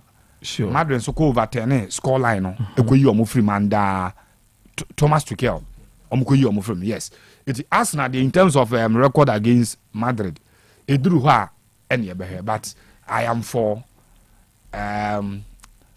this Arsenal side no say o have path no mo free mu bana the most difficult you can have. So that be also so that but the most difficult new format, new winner. Okay. Okay, new format, new winner. Masumo die. Said 1982. Aston Villa Champions League. Yeah. Liverpool last one was 2019. PSG NJ Champions League. Yeah. Atikonye. Enye. Madrid on the advantage. Yeah. To some side hono. Club Brugge nye. Yeah. PSG nye. Atletico nye. Arsenal nye. The most radical club Arsenal Champions League. Ebi mutumura timi kase say bia yachi obi na yede na kokoto na ebuza say ye ma 100 years and say ye ma say Arsenal until say Arsenal ebeji Champions League dey na ope. Say yes sentence maybe I would funny. Yes, either say be 100 years. And I said you kotum till say Arsenal be Champions League no near you dey na pay. Ni palibe choose 100 years. Because no when him say yes certain. Okay. But medicinal. Chelsea should be very careful. Okay. Nyame admatch na Villa and Chelsea. Villa played very well in the Champions League. Ohe clubs ya bobo so ya Villa enya a pass era first 8 na first qualification the tour not just a Madrid ne PSG ne teams like Manchester City mun akopre omuti ansa no mabeka ho bi na they played very well, but it is a side that has also not won a game in their last 4 games in the Premier League. Omobo 2-2 against West Ham. Sorry, 1-1 against West Ham. No, Mulusu 2-0 against Wolves. 1-1 against Ipswich. And Ananu Yei. Omane Club FN Liverpool. About 2-2. So in their last 4 Premier League games, Club FN Villa on Shebi. Ofa at the court the last 15 games between One Chelsea. 6 drawn games between them. 5 losses for Villa and 4 wins. But the match Chelsea so they no one say team will be picky between November 3 and December 22. Chelsea bought 10 matches, so 12 matches. In the 12 matches, Chelsea share 9, a draw 3. Into team are no form pa from November no basic December. Near Chelsea in all competitions. But surprisingly, over Chelsea so last 10 matches on Mabona, on match 3. And in their last 4 games, our Molusumu 3. In the last 4 games at Chelsea, our Molusu 3 of the games in all competitions.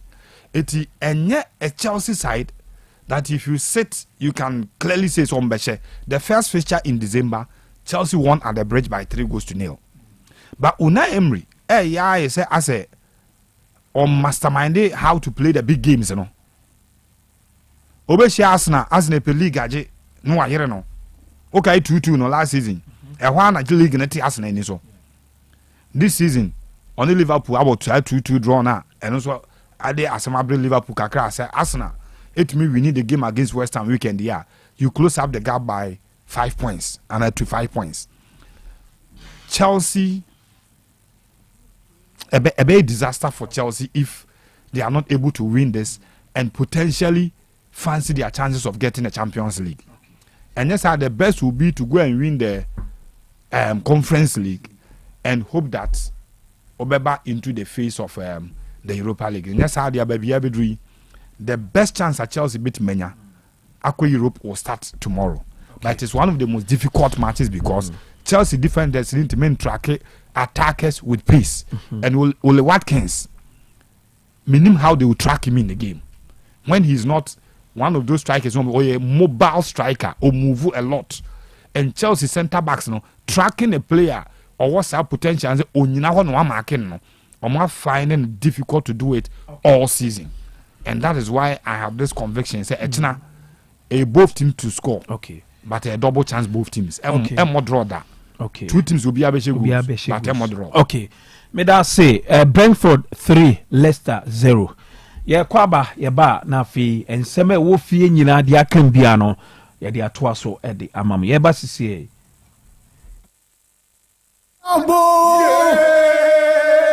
and some pain no amuzu bitters what say amuzu bitters twaso apomode mapade eno ane hepa plus mixture apomode mapade eno ane hepa plus mixture. Hey, unia, Pavi, and the black smokes mixture no malaria dronana. Ane, say nam sa. Ubeje di sa minim wife nyina ye tested positive. Ya num bie no. Say a ku malaria money nyina. Am ye nyina ye negative. Ade ho. Won ma wo ye Hyper Plus mixture no. And wodi we nsu aba. Sentia. E was say immune system. E strong de bia. Enti Pavi e support immune system no. Na plus mox no so e tu malaria no gu. Malaria symptoms. E te say etipaye, afiafie, wonum ato, ahomre no msa. Achekura 4 days na Pavi and the Plasmox mixer one no to malaria na sekura anya sa dia ko hu doctor from 0542 778572 and 0542 807907 magie drone di pa Pavi Plasmox and Hyper Plus nyina apemfo abato mo manufo enu kwada woni mfiedu mienu kan our pharmacies na herbal shop FDA age edwede nkrato yatum Hey, Opani, Mashusha wache. Sa perfect series books here. Oma mi koto obi mame mano. Owe jajai. Abua wamo se wotumi kenkai kama.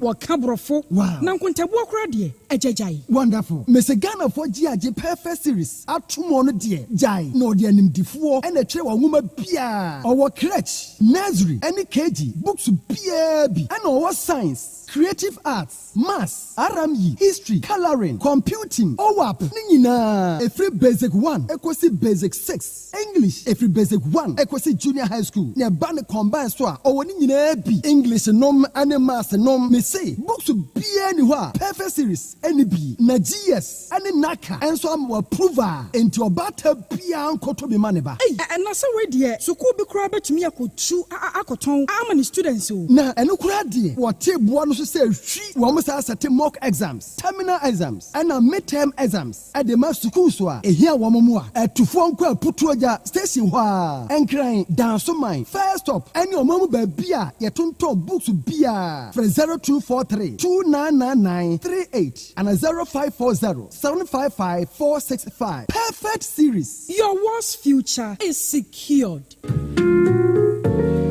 Opese ukwa brochire kwa yedwuma ana ukosua de emfo ni nkyere ba bia esanse Yojima Travel and Consult abama se wo bebo wa mo akontuo ho nhihye ye beye fofofo Yojima Travel and Consult ma akontuo ye simple kra esanse wo kanyumaku akukudamwe wo mayi mu adi amanfo tu kwan no ho enanu ya Ghana Tourism Authority abo na abaso se 2024 best traveling agency in Ashanti region enna wo modern bonti Yojima Travel and Consult Edin Kwada wo bo homodin pa wadisuam nansu sikasemunti watifie toto no akọ Canada brechimemu a wo kọto wa adisia so enti se wo pese wo kọ Canada UK USA ana Asian country bia so no Yojima Travel and Consult bayen krata asem nyina ma say ye visa passport birth cert hotel, any flight reservation. Obeye ni nyina kama ma. Bra Ujima Travel and Consult. Ene ya. Na yemfiri wa kwentu nkrata asem no ho hyehyeye ma. Obehu Ujima Travel and Consult wo Kumasi, North Central so. Eno Boasi Zongo, Yak Towers. And now ubefre 0552 098 298. Ujima Travel and Consult. Wa kwentu mu boafo.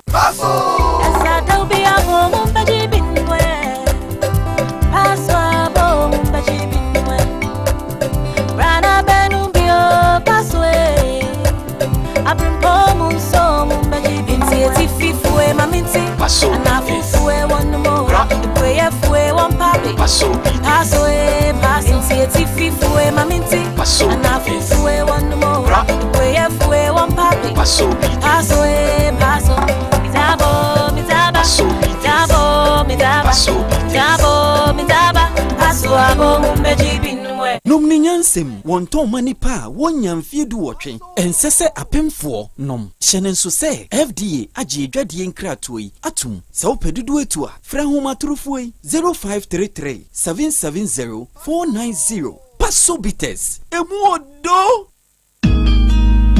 Afifo free Provident Insurance bema kwentwa ya odese ifi January yikosi March 2025 what the insurance hon sam sha Provident Insurance nsa sawo renew ana wo ya fofo penya achade api emufu coupons ne Provident Souvenirs papa bi enti wo twede woni yen WhatsApp assistant oba ya nchate sisi a 024-242-6396 obeso to out obetumi nso akoya 15 branches a ya to apete Ghana ne mobia obetumi nso ne ye brokers na ye agent ne mobia din sa woso Fiedranam Yensani na Provident Insurance asom Ghana man som power makoni abadi wa ho bambo massa special for you fa ko ho kaisan hye kakra wo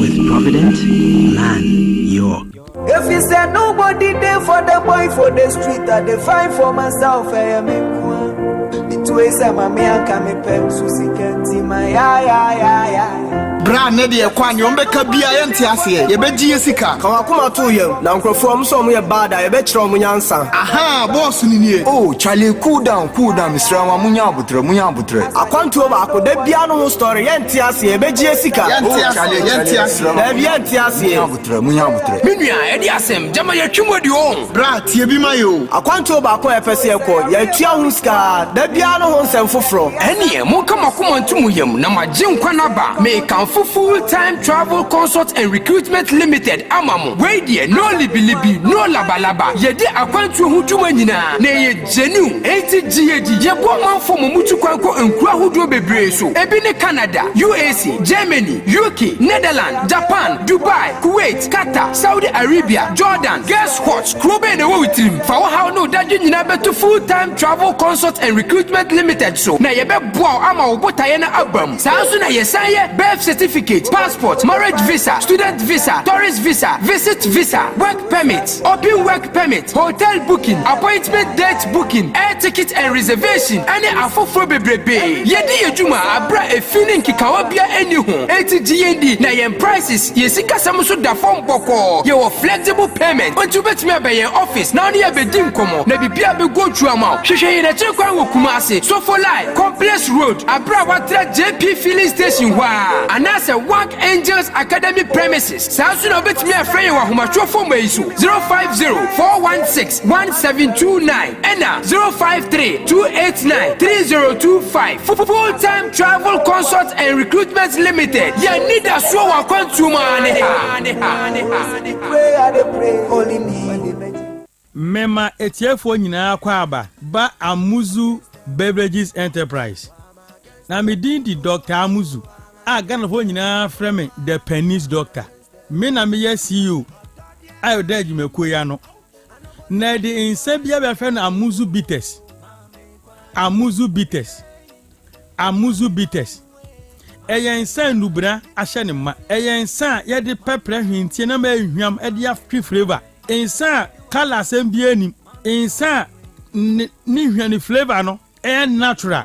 Eyen sa onomu a enam sa indubra ni flavor ni dos wo mu nti onomu a pampan bia de be eni akiri. Eyen sa onom na se ade achi a utinya oya ohonam enya oya unya hangover biara we yen sa onom enya kogu jam se wo mo se na otekre mo se na twetwem inteso bia eni akiri intensio bien wo se esen eyo se san no mu biom eninti na ne mra ne ede toaso ana se atopa 5000 bitters no eyen san onya no mu a obo say yes enche was na komodo as a komodo emodidi kama into obi a edidi hu e de ma no onya muzu bitters no mu wa wie onya tuto twa say wom baby appetite ko shebe o twhwea ba amuzu bitters on twabia na odidi a eyam aduane ne kama maade chia umre odua so utraso say ba say yo ayam tim bia ni akire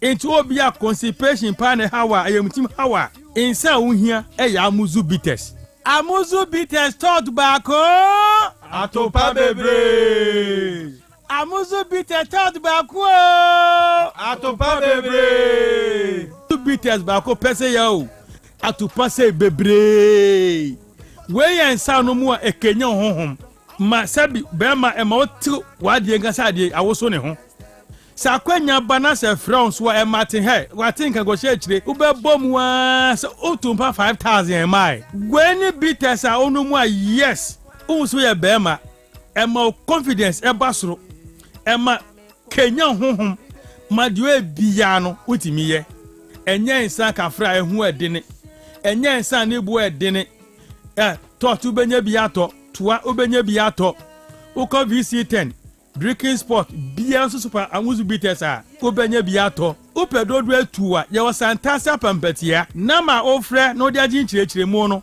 eye 0247 77 6743 0247 77 6743 amuzu bitters tuaso amuzu bitters tuaso amuzu bitters tuaso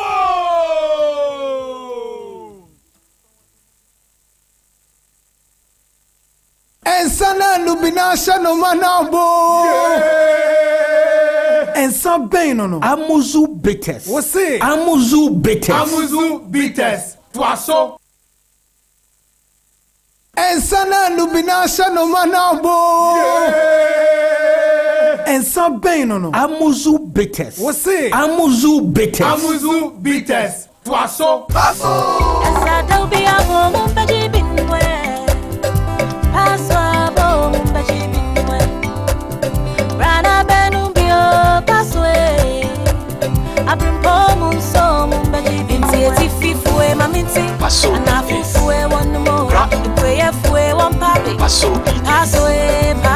tififwe maminti anafufwe one more the fue one papi paso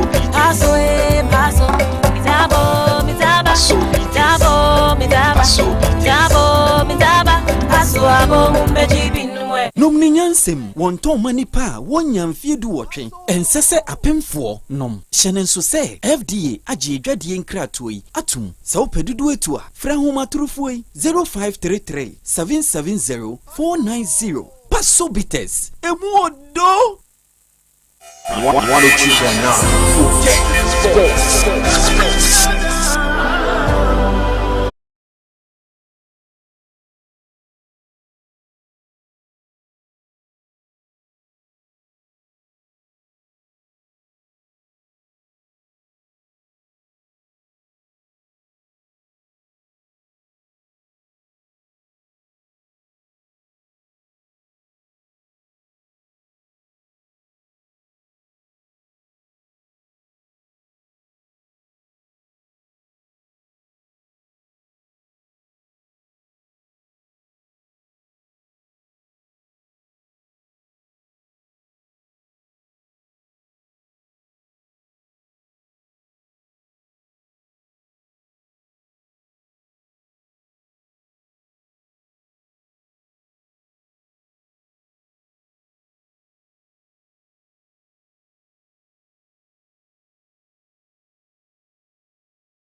the floor na fe yatoa so ede amamo Kwame Adumako as watching the show live at Ashtown. Good evening, Awa. I'm enjoying the show live and clear at Afumim Airport. Champion Awal, more fire. Please, I want to know the update about my darling club at Sante Kotoko. Greetings to Yasma, Kojo Space, Yaumim, and my lovely father, No Joke, Starboy, and Edue Ediaba. Kwame Ajimai, say good evening, say. Keep it up. God bless you. Reverend Nana Kwame Ajimai at Holy Go Divine Action Ministries near Sewanya Senior High School, DChem. So say good evening, Otec Sports. My name is Bawa Kankabi. I'm really enjoying the show loud and clear at Bohu Kumasi. I wish you all the I wish you all the best. Bawa Army Yao Mahmuda and do it at the Abba. Oyibo Buatin Edifin Nebe, you also watching live Kotoko is Kotoko and still remains Kotoko. Fabulous, still the greatest Oyibo Buatin and Edue Ediaba. When is watching live from Affordable House Tech Aja, keep up the good work. Eric Nana Amwe Sisikapa and Ode Abba say Affordable House in Tech Aja dia. Ye chia munina ye chia Tech just wongo funina monfa ye show no emfa eniagro. I'm watching the show live from UK. Barcelona win this Champions League from say Afrikiko, former tutor of Jamina Kenten Senior High School in offense. So okay, yeda say hey say Afrikiko say wakwako PM ewo UK and na show no yeda CP. Good evening, fantastic award. The show is loud and clear. And airborne here come tomorrow. Arsenal will massacre West Ham United. Woto. And Man City will defeat Contomre team. Liverpool by 2-1. Anane Kunsu Koju Krom. And now the message way Ediaba. Good evening to you and your crew. I'm watching you live from Sokoba. In fact, you guys are doing a great job. Keep it up. Wasco GH channel Diwe Ediaba. My greetings goes to my lovely mother Nanefia Kobi Joyce. Proper be watching you live at Tredier Technical Institute. Cosmos Otin Ese Walasi Flow. Wednesday say good evening. I'm watching you live from Obuase Kwabnakwa and Barcelona will win this year's Champions League. I'll caustic the Royal Prince and Odiwe Ediaba. Samuel Kofi. And so at the long message Ediaba, my main trainer me reading for say, good evening, Ebusianfo. I'm making a humble request. Can't UEFA consider suspending Madrid from their competition for at least 3 to 4 seasons? It's becoming monotonous. Seeing one team dominate, winning 15 trophies. The competition features over 30 top tier clubs, yet Madrid consistently wins with ease whenever they reach the finals. I'm dead serious. Madrid's dominance is making the competition boring. UEFA needs to take action and give other teams a chance to catch up. A temporary ban would be a step in the right direction. Well done, Kofi Labi. I like your analysis. Okay, messages, bebre na ewa ha. Ma menhwe se metimi kakra edi fro na fi yaba beto aso edi amamu Palacio Real or say Sakura Madrid got a good draw.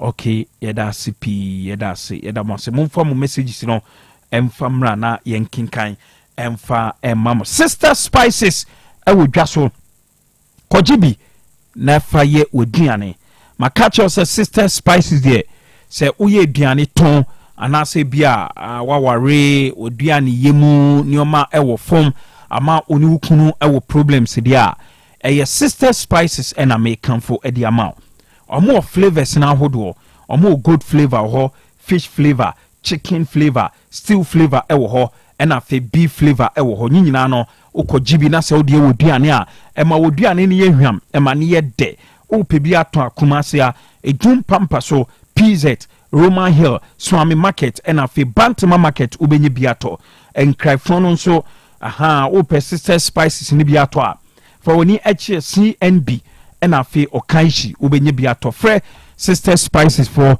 0243 535025 0243 535025 Amuzu Eba Clinic edi Amuzu Garlic Bitters edi aba ɛyɛ duro nwanwaso a onoma yare bia ɛha piano ebetu ase ɛde ama me pa cho oyo bia ba odwunso mu a o how kese ewom sɛ wodie no emaye wodie no twetwasi koje amuzu garlic bitters mi oyo bia otena se kakra bia na bibia ba be so nan na odo nan pimpim from oto ase ho obon se twetwen ekọ sere ekọ na ase ho no obon se bibi twetwetwen koje amuzu garlic bitters mi onuma eboa improve eye blood circulation chese moja na chese eye adwuma ewo mu no onum amuzu garlic bitters a etini ema ne ye adwuma pan ye sanso ena o blood pressure na ekosoro no etini etiso edema o sugar level no so etini elowa no edema amuzu garlic bitters eboa ema woni utini ehu ade ye pa eba ne general body weakness there me kanfo amuzu garlic bitters ediama untimi na okompa so a obe muni chese obe ready adia for be 2-3 hours na onaye onom amuzu garlic bitters a ebow ema wutimi edaye etunu no esanse eye papanti no FDA for agiatum okọ heba shop any pharmacy shop bia kase ope amuzu garlic bitters fed Dr. Amuzu ewo 0247 776743 0247 776743 enu echi no abapa shopping mall se menkanche se bra omaso ebedi dwa ope phone ope laptop ope fan ope TV air condition ena ope nyoma odi besese o kitchen ama o kitchen ayef blenders yi sanso ena sekan hodo de edi twetwetwa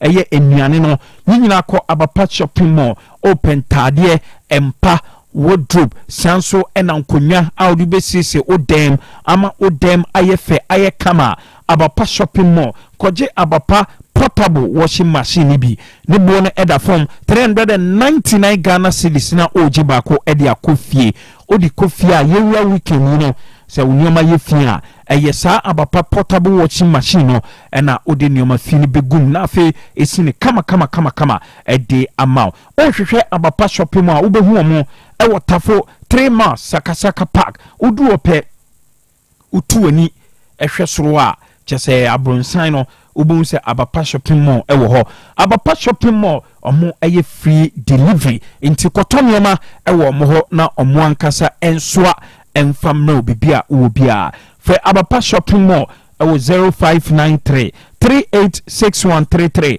0593 386133 and I say 0593 391848 0593 391848 we can ye say a year na oye wedding ena oye crusade birthday party program biane se bia schools ena muye programs sorry ena muye programs amontonsa enfamfre Hepa Plus live band for isan say Hepa Plus live band for the ebano live band dia Asante Mamuha Ghana hanyina omuye number 1 o program ase o from ema omo ba omo bema program na say de nyum bia oposo omo bia no Hepa Plus live band for ebetimi abo enyum no ede ama from I was 0593 386133 0593 386133 kwaje the fearsome 3 eye enwomiensa ene akabum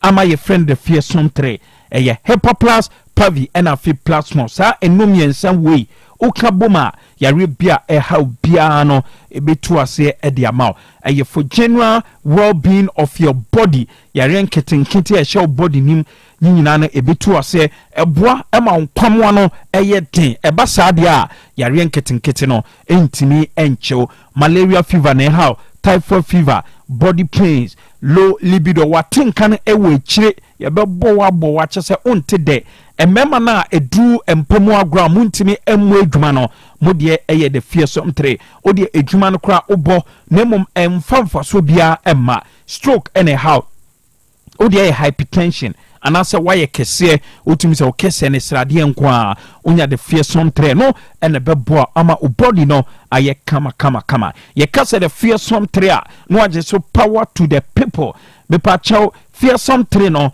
ye wo capsules ewo ho ene ye wo mixture ewo nti ope capsules a obetimi atoanom ope mixture so a obetimi atoanom Fred Doctor ɛwɔ 0542 778572 0542 778572 anaasɛ 0542 807907 0542 807907 fa woni ɛkyɛ Olu's Kitchen deɛ ɔmo nnuane no ɛɛdɛ sɛ wonnidi Olu's Kitchen da bepatwɛ tɛsi bi hwɛ nyame adom a ɔkyena me deɛ maso ahwɛ Olu's Kitchen ɔmo nnuane no ɛɛdɛ wodi nso a kyɛ sɛ ɛmo ahoɔden nutrients ɛwom nti mekamfo ɛde ama for special event sɛ bia woba bɛyɛ special event biaa frɛ Olu's Kitchen for ɛno akyi corporate lunch ebia mo yɛ dwumakuo bi mo wɔ edwumam ewia bɔ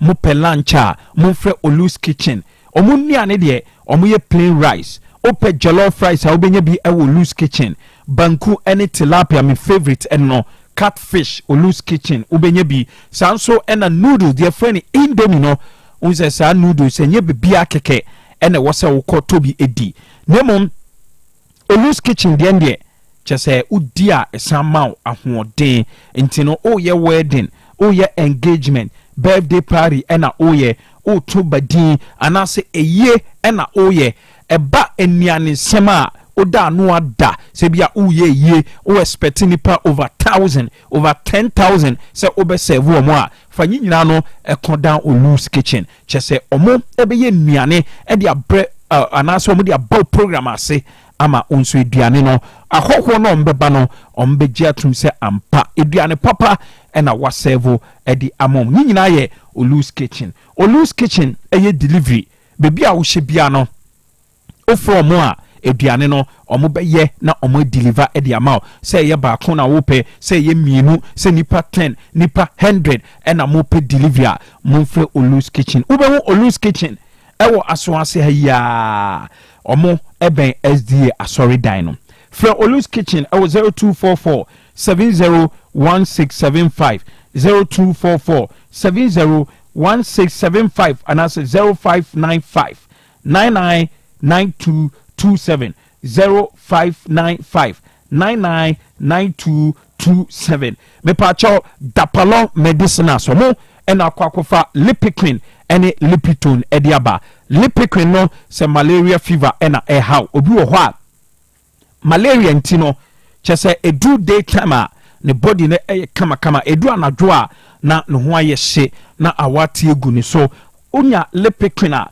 ebetu ase one time sɛ wodeɛ no ɛyɛ for general body weakness a kɔgye lipiquin ne bi nom lipitone no wɔnum ato ntimi enidi odidi aba form yenuano ma bosome so na sɛ mokɔ mfikyia a mote yaw mepacha modeɛ no ɛyɛ lipitone esa sɛ duo no ɛyɛ papa nti no okɔ pharmacy shop herbal shop any chemical shop bia obɛnya bi atɔ frɛ Dr. Dapalon ɛwɔ 0244 827228 0244 827228 na afei kɔgye lipiquin ɛne lipitone nibi Ghana Garages online app teniye Conquer IT4 ɛna de Ghana Garages online app ne ediaba makacha osesa app we no ejuma ɛyɛ no mfaso bebree sɛ uyusu ka uyobia utwika uyobia wankasa uyusu ka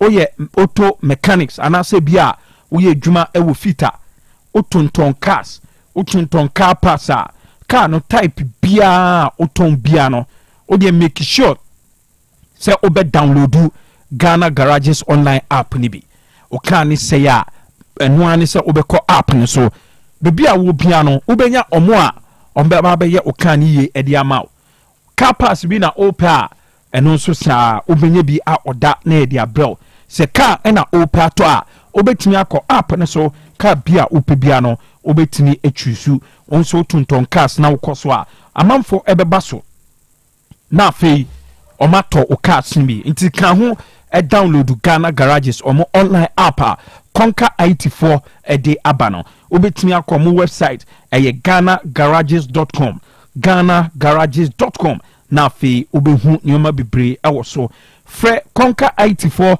ɛwɔ 0244 319420 0244 319420 ubetu kwanya baby ba kope ena oduoni eche tenie esa akontuo mu nsem no wan fa baby ya wan hwa obi de 7 ebe dane o 9 wan hwa ni pabonufo bi ebe ji usika na omadi usika nemom full-time travel consult and recruitment limited full-time travel consult and recruitment limited tenie omo offers bebre akonya bebre aba beda ho Dubai yede obekọ okọ akoye ejuma for 2 years UK so no ubenya marriage visa anase ope UK marriage visa a full-time travel consult and recruitment limited Canada so marriage visa USA marriage visa Japan so no bepacho okọ akochira de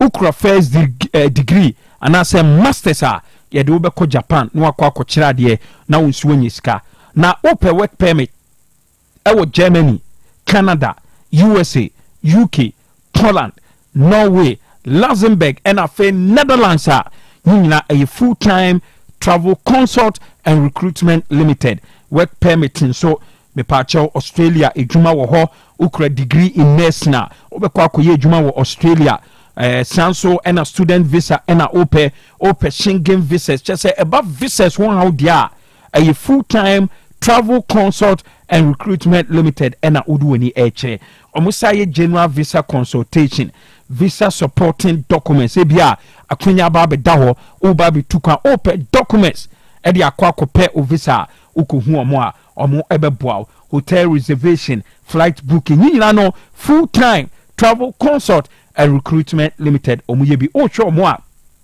ubehu omo e wo sofu line WAG Angels Academy premises Sofo line WAG Angels Academy premises eho ena ubehu full time travel consult and recruitment limited from e was 0504 161729 0504 161729 and I say 0532 893025 0532 893025 now for a control seminar omo edu etukwan Provident Insurance and Motor Insurance promo no eguso a ekoso uyo bia uyu suka upe bebia ube insure o car na eye Provident Insurance Company Limited onim se Provident de obia ni wa ode ne ho akwakobo Provident for enya ehaw bia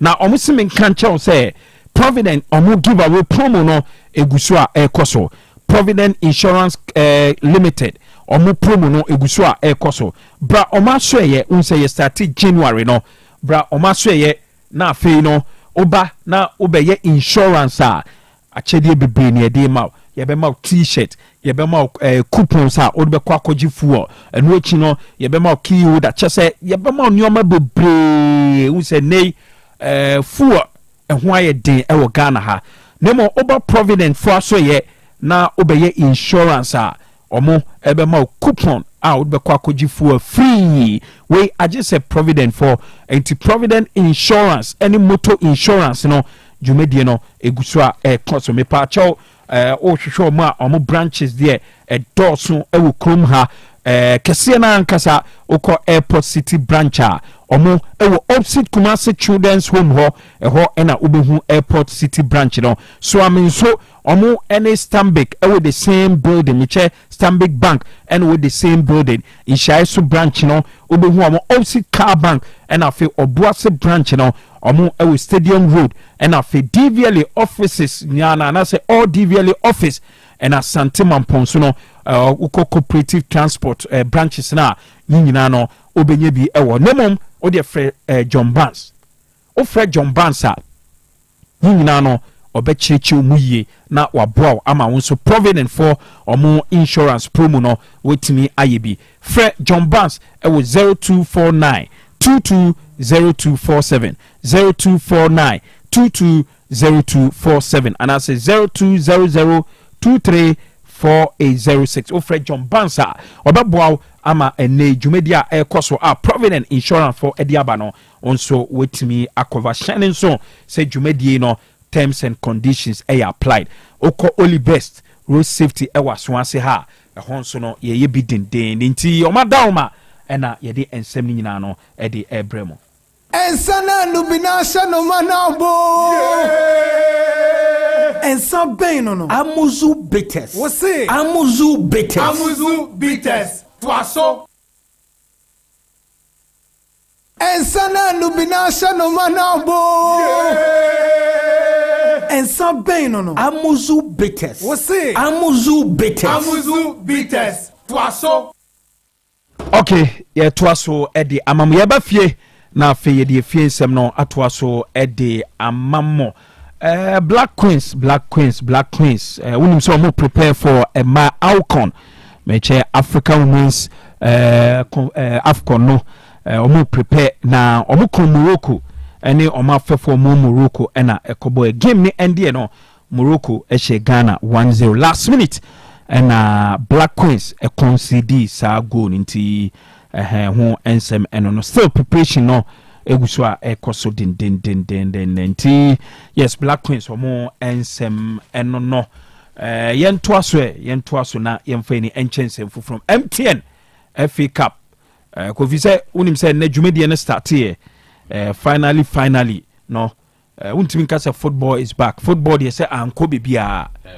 football dey ne bonemum Premier League for no ena ye hot to ye ena ene bibia ni Gold Stars atutuma akopiem ewo enkran eye tuba astrotef eho ena omukopiem mo ene boboko e from Atram Divisa ekoboy na game no ndie no ene Atram Divisa for omo qualify ene omo ekomo anim nyina ne se omo make sure se omo ebe stopo eye bibia ni Gold Stars emra game no course no chese omuche omu bobre omuche Gold Stars etimi show mo on penalties omubo 0-0 and Atram Divisa at the penalties and omu qualify omu elko manimti Division 1 side Atram Divisa omu baby any Gold Stars for edi omu efrim ewo MTN FA Cup nim yantoa so na afei yenkotie league no ho sense league ndie yenye hu ada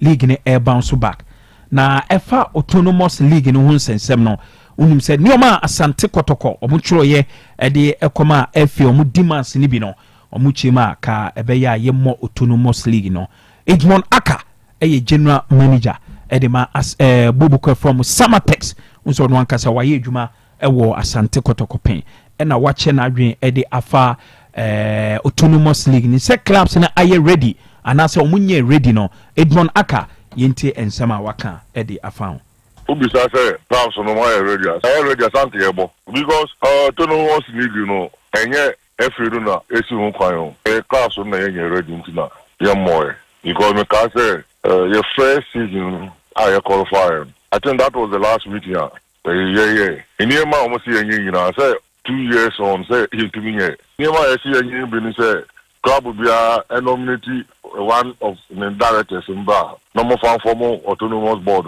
Club will be entry, I think 200,000 cedis. As a seed money, I don't know how much they started the operational, administrative structure of the way. So here MTI, the FA no more pre no say and class sponsorship can be bar. Now come about the attitude class no allocation. And no quite no more. Make I say come on now back on no no say payment to be bar. And a general secretary corporate no want some more platforms to say a better be autonomous seed money. The idea no I always say nanka also. Eti yarning ready. In fact, yes, you go to know young corner teams you know at your more person coming against the rest of the teams. Now you acquire their free to into you anywhere the coach here sat here. Now a combat teams you know kusia now I said a demander. Then how would you describe it? Okay, no any sema Edmond Aka or the two say clubs no any ready for autonomous league. Na efa na no and sema ekoso ewo Parliament House MPs no e church o madwen edify your football who the enkoye your club licensing system security and safety ewo your various stadia no and also Edmond Aka akasa edi afan yenti sema odi tuya football assembly no ye ma aman for akasa ma edu parliament. Some of Mokano, I say, football mukwane. And I want to take this opportunity to remind them. So when we say there are some venues as I say Honoma. Any won't be dance up your statement of the four of the house. May a kind of basa nipu yeah. But in front of Emma, I don't know. I say a football mukwane to trust them or Miss Romo to trust them or mufio or politics must football for. Marcus acquire your internal say your warrior wants to kind pa your warrior wants to kind. It is a moment say. You said your parks at the Bob matches problems for all the security. Yeah, ammonia be a bad boy. Am I a reform dance on the canwa? Okay, I know and then some Edmond Aka or the Atuya. Go views re. But I met my boss. Right now, but I say Edmond Aka no say Ubie Nikotokoni Hasa or qualify to be on the GFA Executive Council a chair or no. And no crowd here. And no crowd here. So Kofi ne yen kasasa. O de mamin komra. Yen kasasa. Penin kasasa. Dem say o kan sem e de praise you ho de media ya me ni problem. And yes I di praise you because can the adwuma ye o ji ho di. O di bu obi anim tia. That is where the issue is. Awa over chance be one o de say also time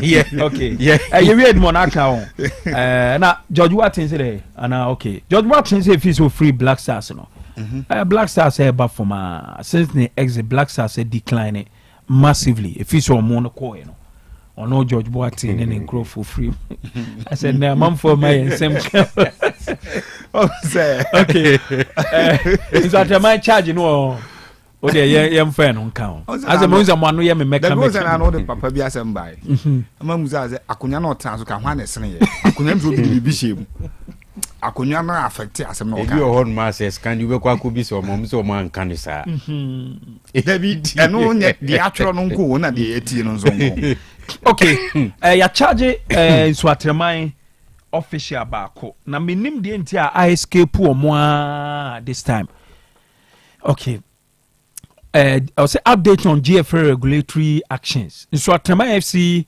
has been charged with a breach of Article 22.4 of the Ghana Premier League regulations, while its official Kudus Bashiru has been charged with a breach of Article 12.1H of the GFA disciplinary code and breaches of Article 34.6D and 22.3A of the Ghana Premier League Regulations 2019 following their match against Asante Kotoko. Kudus is alleged to have unlawfully entered the inner perimeter and field of play where he allegedly assaulted Asante Kotoko player Mohammed Kamara, an act which constitutes misconduct that brings the game into disrepute. Sabro Fuena yes Candy. Where they over the show. So Atama FC is also alleged to have negligently and or intentionally permitted Kudus, whose name was not on the team sheet, to access the inner perimeter and the field of play. They have until Monday, February 24, 2025 to respond to the charges. Candy? Me name not personally.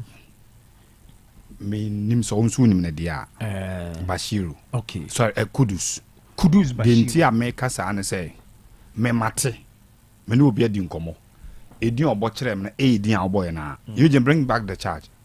These are legal issues. Almost charge hwan almost charge Kudus Bashiru, but look at the write up, so spelling of Bashiru Kudus Bashiru in legal terms. Member Busa Obi. Okay. The same Bashiru no Bachelor. Okay. In legal terms, Omubet may decide not to respond because be any muti no my friends are. What the American me too asepa. Obed may decide say nipa na so charging no. Your team no be any what this are. Do you understand? Me too. Say nipa ya always screen so and the air can asem. Their camera HEC na. Hey. How you see my main asem back. Okay, but in this case your mouse substituted a yin charge in swear. On there you spell it dini yena ebi omu say when you are talking about legal issues I will say u make sure say unya space kiti bi gra mo bi mfa mu nwane nko. The last time now you see a discharge owura kosi nyantachi e wo court no asem nyina ko wie say prosecutors now amfa witnesses ama yanka asem ni ho.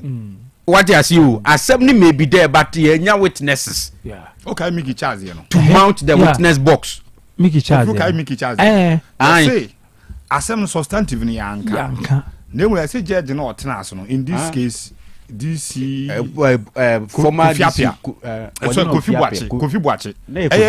Boache yawo that no na Kofi Boache no commissioner assistant commissioner of police yes say the regulations in there so wonya 10 years standing at the bar at the time or transfer no nya 10 years asem do mo kan asem ya kan ya say Mickey Charles ne Techiman City a deep for no ya amfa nya adwuma because nipa no taso need jurisdiction and we need locus mum to sit on the matter to occupy the position now into two asem nyina to and what the FA could have done is reconstitute the committee. Okay. No masaka no mama obi fufra or qualify to chair the committee to be on it na fe yasan reopen case no awa beyond the din kwa ya spell yet no because of ade efe no gazette no semeti hayi ma gazette meyere edin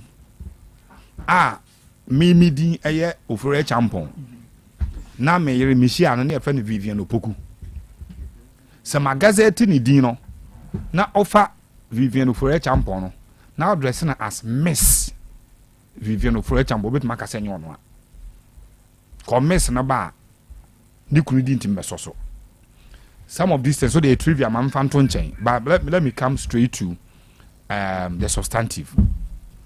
Awa sadi we yetete ho there are two ways of it beyond yenuana we free mu aye nyina yesu no this goalkeeper efi na nkasa agi atum se ana almost allegedly kudus ekwa assault no enti omo charge no umso onye Ghana ni onye Ghana ni ti ade na tete ho ase ya ni abo football na bibiasi imagine senko timi se opera no ana asema Kamara bit makache ni kurumfu ayenim now there are Ghanaian players playing in that league madwe omo se for over 3 weeks asemwesi omo national bobo kurumha obitimi free Chelsea park nto abaya assault no but football for no kurumha no enka ho hwe for 3 weeks you think that if you are on national so mobile league no kurum league ma some of them will be safe no.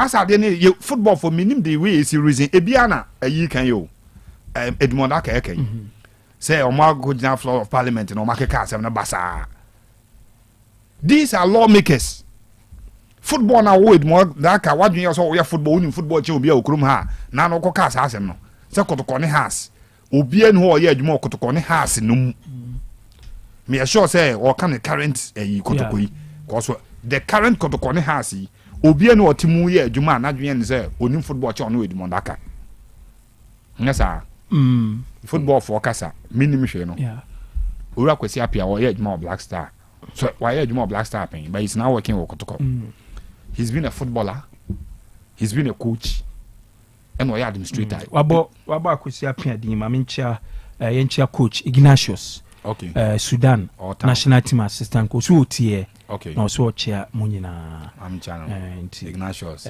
coach Igna menchao sabri kwa me sure spectacles nje the life or your simple omo live simple life ni bi usia no na na kasa but coach Ignatius my nchao enyi me so menchia me yada no pa say o de asemi o menka wa o ha adwin pa ha adwin pa na o yenzo a nipa ba kwa ya o de book ma se besisi u pa ayo no musa na adwin ni deep ento ya o kasa na o hwe o se no hwe odin uwie ya o ya wa se no fa no 1 no attack wa se no wo jawo ma mencha no so aden na football for no ya na adwin ye say I say you was special world be a team e these are lawmakers omo the arms of government no omo na hyehyɛ mmara okuruma na football yakobo na obi akowu na football for na akwa no mo se mo hyehyɛ ne ma bema football na ayi no mo ka ho asem na on the floor of parliament ye tire yam na koduru ho ye betuma laws of this sovereign state e betuma supersede football for ne de na the state na be enforce so ade ne be adwuma edumanda ka wo so obu afu wo refer say omo de nkwa wo sika bebiri chen football tie nua na wo nya hwe ne sa analogy na no person o settlement ase say omo hwe so nka omo de no omo de nkwa no ye wo sika bebiri sa kasa no kura na o kan no so pese wo ye deeper he omo privileges committee ni no bet my friends o make kasa asem nchire omo bet my friends o mra ho parliament privileges committee bet my friends a crache bra never chere baby wo sekan na wo ka no come and cite all those moments to us as a football young kwa na obi nkan asem ba ne so ye ka we think that obi o ye outside the bracket of football bi onim nyansa senior yemfa no kore pa anka asem enra voice ya wa ball ha ma ye nyina yetie Abdul Salam the first name Mrefi, but MP for New Edibiasi. Yeah. And he made a lot of sense. Sure. In voice near boy. Yeah. And they don't can in your football no more. And yet true say, baby a Black Star ne Drubian, you fancy Ghana football, football no. And yes, sir.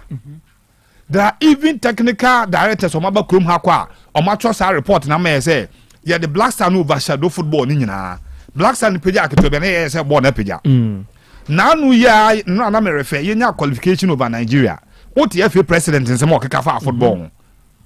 Making it look like as a nipa bi nipa bone form on pe football ni and you qualify over Nigeria and no as a shame a game bi na no oye. But Edmondaka should understand say sebi you omokro omde omusika at team. Etua employees ka o team no. They don't talk the way he talks. Kotokwe woman in a mungoy. Yeah. And wakopie a friend Samatex, yeah. And Pennyfo say, a twene a faso kono. Awa unim twene. Twene. Unim twene. Senye. Menka twene yo. Message twene. Twene. O da minim twene. Unim twene. Minim twene. Okay. Ti onim. E mun kro kese e mun e ko twene twene da. Obekwa akura ase. Onsum fidie da. Ti wo abubro fidie kro onsum bi da. Onso obekwa akura ase na.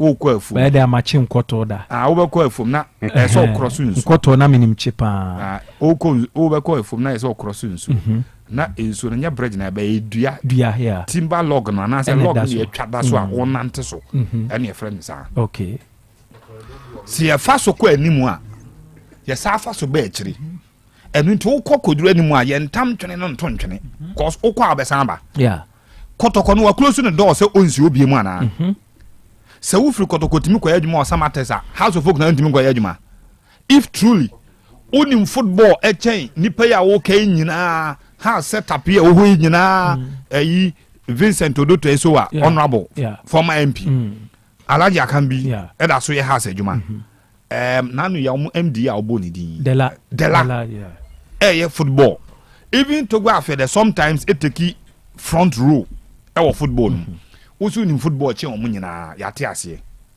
a master of your own kotokotimi nana penka kwa de emfa say beyond football media do I your background me hu da oba mu nyina hu say ba finance dia don't go there sure but you rakwesi apia I'm not sure say the experience as a player as a manager as an administrator so who so ni mbo ne che na de mi bisa mun say Edmondaka o close doors na Samatex so oni misanse nchire mu na be ball na akozi say Samatex no onu beja wa akọ so mu so beja no kwan a you don't talk like this unless all target say kotoko ne has aka mu habom and you think it is a problem looking at the bigger picture ni mu no one narrow no with triviality say o maka mu habom ye nya oto no mosli kwa no maka mu habom a o mu demand o pound of flesh the nya start ya and so me no bebu afa so even in Europe there are leagues teams need teaming up.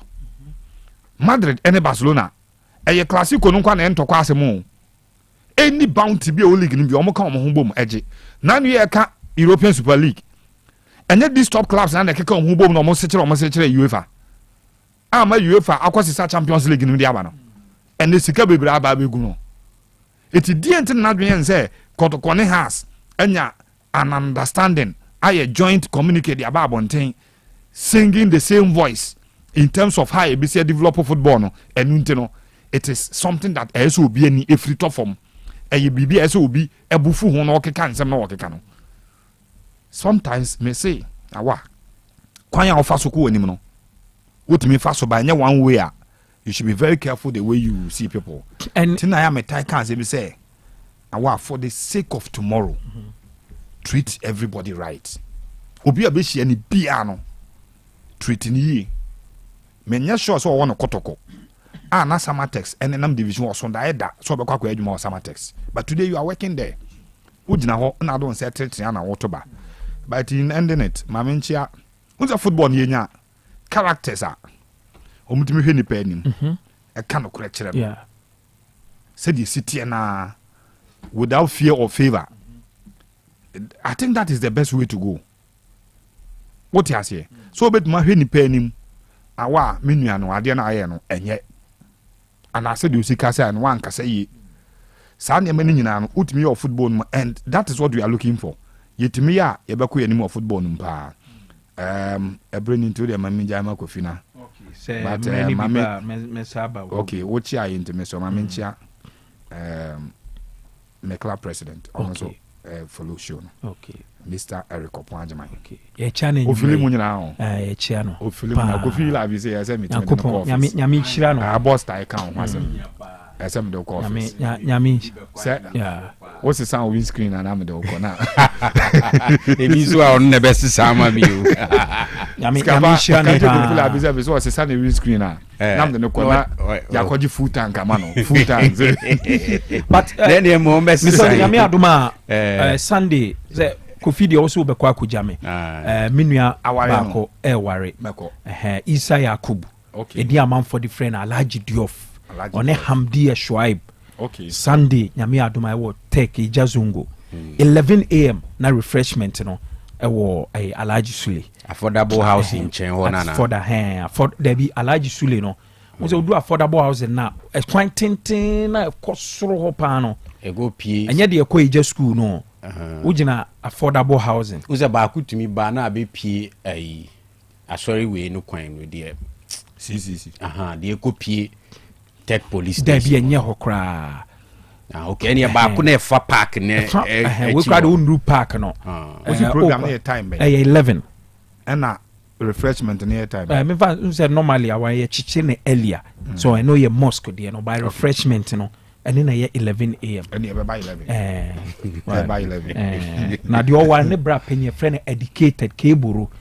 More educated. Educated on fire show in Niago. So my bush for no fire show in Niago. Tinyami Adoma Sunday. That's kind of crown call that territory order. There be me kuche more back. For fans be brave until Sunday. Nyami Adoma call. Say Kofi Makache no back rumano. On them nanti. Baby, onyamfano ko chama yedio akokwa obene den onino na ede dia bebesere onfano ko chama yedio onko chama yedio onfano ko chama biola onko chama biola ho onfano ko chama jomfo ho oh ene onema bebro ah na bisane se da be no aka James Kofi ko na me baby eno sane yem kra busa scandi se ye fra busa skapa ye fra on kra skapa nkra no makohia so enti okay so ene omusu so mo ma mi clue no Sika bankra no bankra no makushia. Hey na oba onzi oba ha. Okay na monaka me kra de sese kra my basa kra. The intia my basa ni say football for ye koka FFO no mo charge. Sese MPs for so on be kan ya asema ama yi no. So mo come on. Mo se omo so mo ko ma anu ntum. Sese football problems no. And labi maminja o ne kan una obetimi aka yen charge obi anso nka bibia ebi ma block me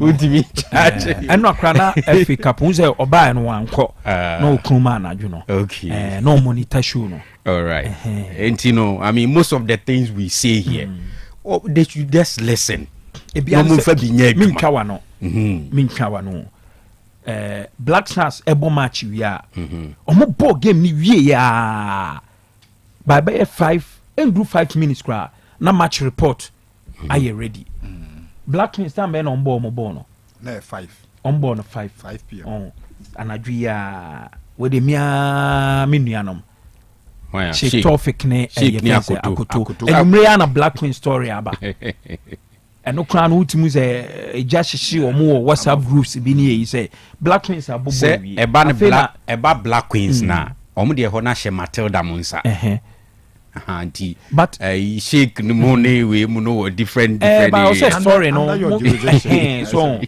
anameboa Black Stars bowia acha 5 minutes na match report aba Black Queens bowia anajo na but awa enu so de say oye den attention na ewo Black Stars now the Black Queens wo mutira ye kura me di bia ba midweek na me table my okay and you know yem fanisa so mamincha boy Danny but they were updating it dio I was just checking on my X account 4 hours ago no make a full while the game was going on make a full match report no okay no na dua na all right so Danny de onim no Danny list na say da oba be same oba na o tie show no ye nchia no list beba o list beba can you my idea the echo idea was so moba the Demonza memfa George Boateng first na odi monaka ho na say scandi wie unim I just want to be measured so senior be ya min ka asema ebe to say wakasa etia obi and the answer is not nice and I want to try and be measured in my conversation on this one but awal so kaya ebra insuatre asemi bayi ni yedi hu nkomo nyina meka asemba ko say everybody are you close to the leadership of the Football Association sabre we mu omun check the things they say, some of the words they put out. Manu Nsi and a chairperson for the Safety and Security Committee of the GFA. DCOP leader Donko Edni Diakotumo or Joy. Say, enko for support police for say police for anyo majume ye and obedi second bus stadium abe wo bi, and that she wants to clarify say adeni si wo abonting and si wo stadium ho. Factually you may be right, but I'm saying that whether AC wo stadium ho or outside no connected to that particular football match, you cannot decouple this from the game. And it is better say enuma bi oho no mu a ubeye den ube holding on to assembly by ya no de be share kotokofo abufu kra. Unim say today as we speak GFA ni nyanya nanka santi kotoko alowa omo stance nanka omatiase ama Premier League football I resume. Even FA Cup and now can asem say Go Stars ako free me. Kotoko were supposed to play 11 wise Babaya Stadium this weekend, but because Kotoko has decided say until say yebesie pole, they are not kicking any football. Ewo maimu ha. Eninti ewo say ye postpone Kotoko game. So what you say? Efe ni nyaya nanka Kotoko ati ase say ombebo. En Kotoko decide so ombebo. Yes, omo any Kotoko nya adwene ebe kire o madwen, but enkosi hwe eventually they will play and will move on. So you need Kotoko to make certain decisions. I be support ade na wo ye no, which is why you don't say things to get them angry. And I'm disappointed in Ora Edmonaka.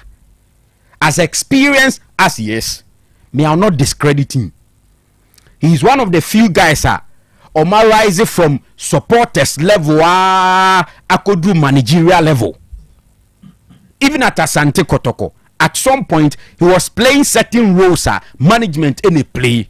From there, Ojuane Mediema trips you call African.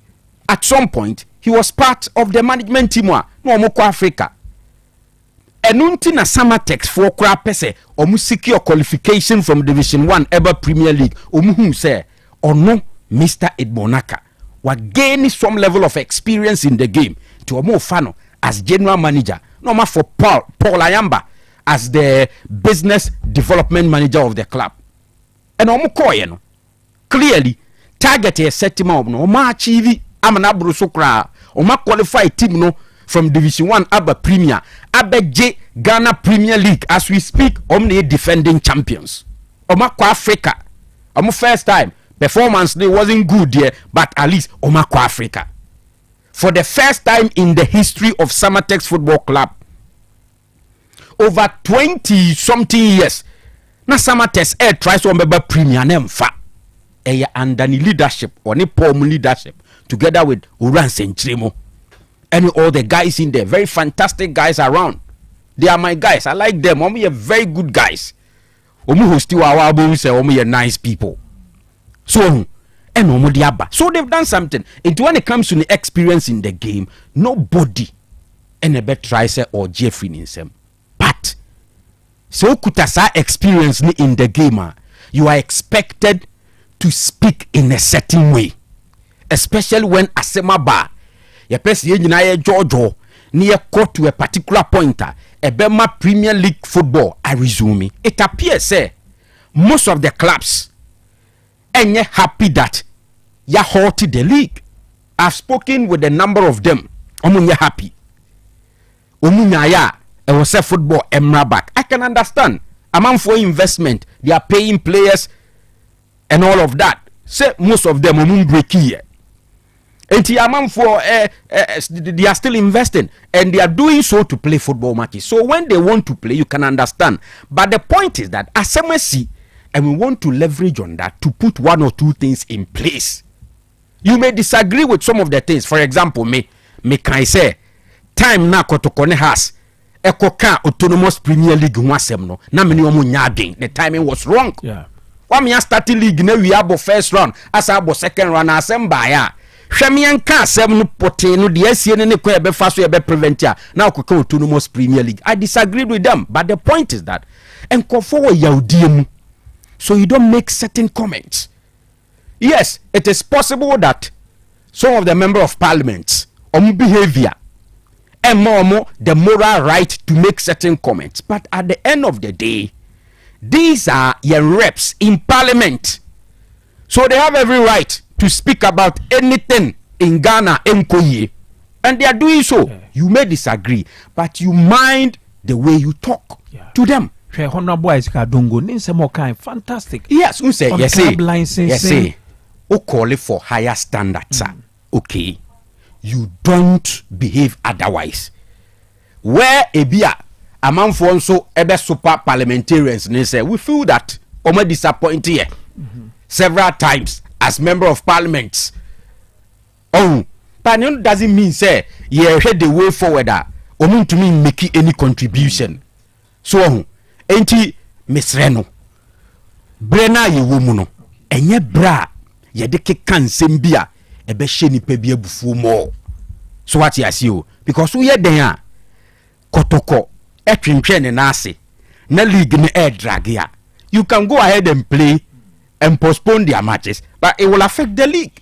This very league now pesa obono into that time we know awa whether they are right or wrong, you come to a pointer when you are mobile jojo abutre kwanso. And I've seen that the FA president is trying to do so. And ubina omodi ababeye sa charges you instructed, then clearly it was an oversight.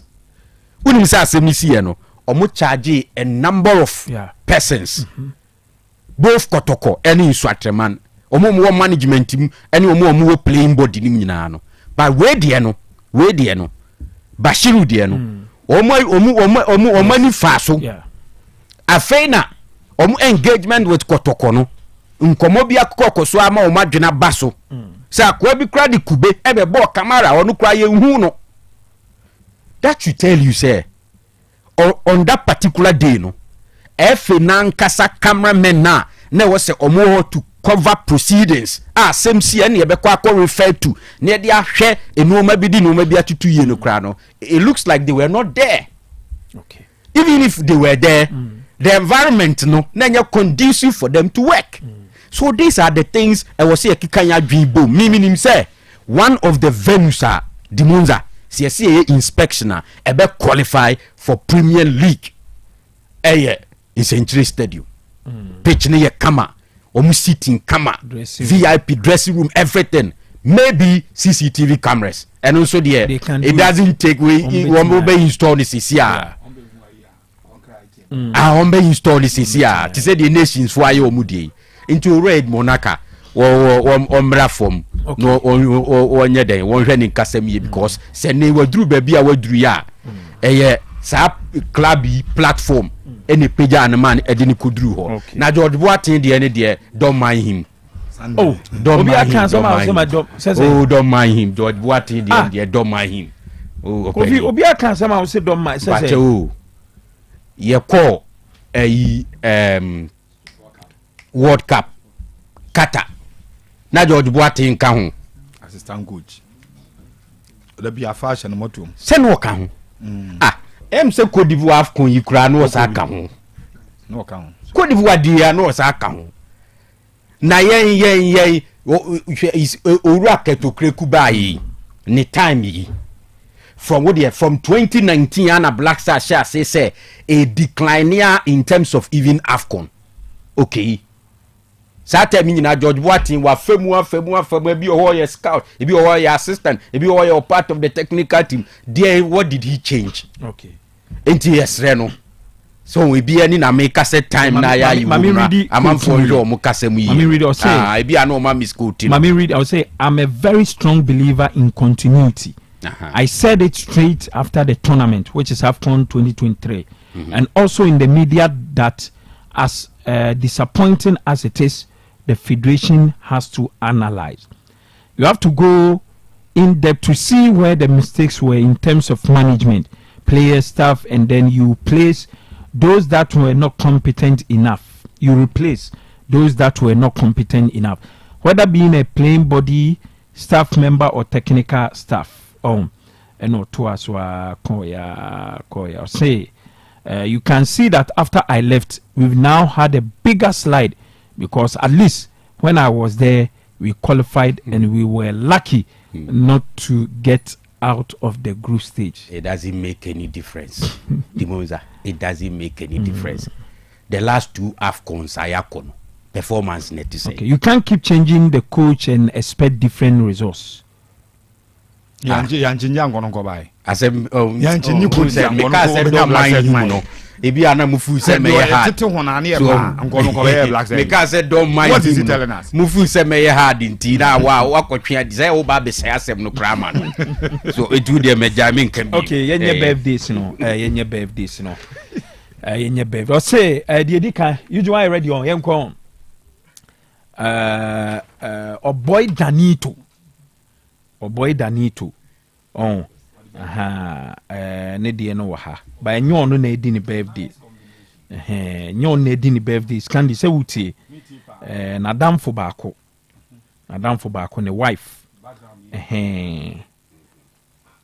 background di anya Ghana ha betimi say we dey say UK abontin so ha ba bia na say lease ha ba bi o he ne Nike combination na wash ne Nike sneakers kama and wash Nike socks aka ho and okay o he sneakers nso ni jacket na shana say o t-shirt spa anti your friend Cassandra and I say dear mom for the friend pa mother or lease o di ni birthday na boy Danito na dam for a friend set okay wow namesake na set wife any. Oh, nice. And I would in the birthday. Happy birthday to Cassandra, or mother of Liz. Yes, yeah, we show happy birthday. And Cassandra, ya bompa de amanyankopon mo ho ban na oma bibia nkoye emfa. Namesake and the wife. Yes, said to wife Cassandra. Happy birthday. Okay. Happy birthday to Dora at Ashtown from Akosia Phoebe. Dora or Ashtown who do birthday. Wadam for Akosia Phoebe na diaba. Oh, Akosia. Me a me small girl Akosia ye. Oh, you Okesia obeba. Yeah, me a madam for Akosia. Ah, yeah, obeba. Ah, obai. Also person yeah adwuma yi bi. Aha. Ono Akosia me hu na chi o. We school. Na no mommy air draft na she ba bi o no. Ti o ka dem so be ko school mom. Na nsɛmini ndi nkɔmɔ akyɛ but ɔbɛn baabi a mo yɛ training no. Okay, di chem so. No, ayi ɛnyɛ yi na mo. Kɔne dua adom. Kɔne dua adom hɔ ne o. Me hu hɔ da. Ne ma me tɔn aduane wɔ hɔ no. Aha, me hu no hɔ da. So you okay? Oh, okay. Nti Dora a wo Ashtown who do birthday wadam for Akusua Phoebe say and wish you happy birthday. We so say happy birthday to Alima Nketia aka Yaya. Anaye Alima. Alima on. Nti happy birthday to Alima Nketia aka Yaya who do birthday. Wadam for Mariam of Otec School and a day Abba. Mariam of Otec School. You only Mariam no. Onim no. Okay. Ti Alima Nketia aka Yaya. Yeah, we show happy birthday. The last but not the least, also happy birthday to Bishop Henry Ade aka Osofo Ija Amankwa of UK, London, from your son, Honorable Ofa Anwamu. Okay, happy birthday to Bishop Henry Ade, aka Osofo Ija Amankwa of UK, London, Oba Honorable Ofa Anwamu, and I wish you happy birthday. Okay. So Henry Ade, aka Sofo. Okay, until Fangwamo, say we show happy birthday. When so yeah, okay. Nami aduma Monday on. Monday. Say skapa yenkuja. Ana ona obekwa akuja. Okay, nti skapa nadam for donko on. Samson DVLA. Yeah. Okay, ne mother ama Frimpoma aka Owo Nyaye. So Owo Njaye. Nyame adoma Monday 24 February and na 1 week na ebeba so wo Ebra wo Bonre ebe sha sa no pa 6 am to 6 pm nti ya yi producer Sikapa na damfo a friend Donko Samson wo DVLA ne ma me o free mo no ama Frimpoma Monday na ne 1 week no ebeba so. Okay, yemre na so yemfa dwumadi ne ensia yemfa kakra on. Okay, 0505224944 0505225578 yemfa mo course no kakra na yen sorry so. Hello. Hello. Oh, mimi awa. Sir. Oh, mama fidie ni mimi ya. Asema ni dewadro. Bonsama fidie. Boya kasa. Na nchi ya for president leo watu kwa friend kadri wamemwona bafu. Mimi ya kudu wa kasa. Tuda dia ana haji no topi ase. Iwe dina. Adi baby. Sanga sokore sia mimi nganga so de ya kwa ya kwa samu ba. Uji na. Okay, sama kwa na to le ma se mo ko ni to ampe. Nende we mama ke anko ya ha na protocol no. Tami na na bubu de na kwa na jo ma no ni so de ka ya. Nanga any to se na ka fan ti ayo ro. But ya fa wa ne. Na tin zo ke to no mai ma de ana okay. Yeah, okay, yeah, that's it. I'm in for you. Hello. Good evening. Hello. Hello. Network no. so no nya to say na chese network ne bibia ayi okay yamfa 2 bi hello yes sir nyame che se bia boko Amagio Central. Okay, yetio. Ema me hoye. Na mo so e. Mi adum ye hoye pa. Ejo ni na bushia na eja la bi ni ya ni ya teacher, ko ni teacher mo kabo bia. So kan na ya bi ewu.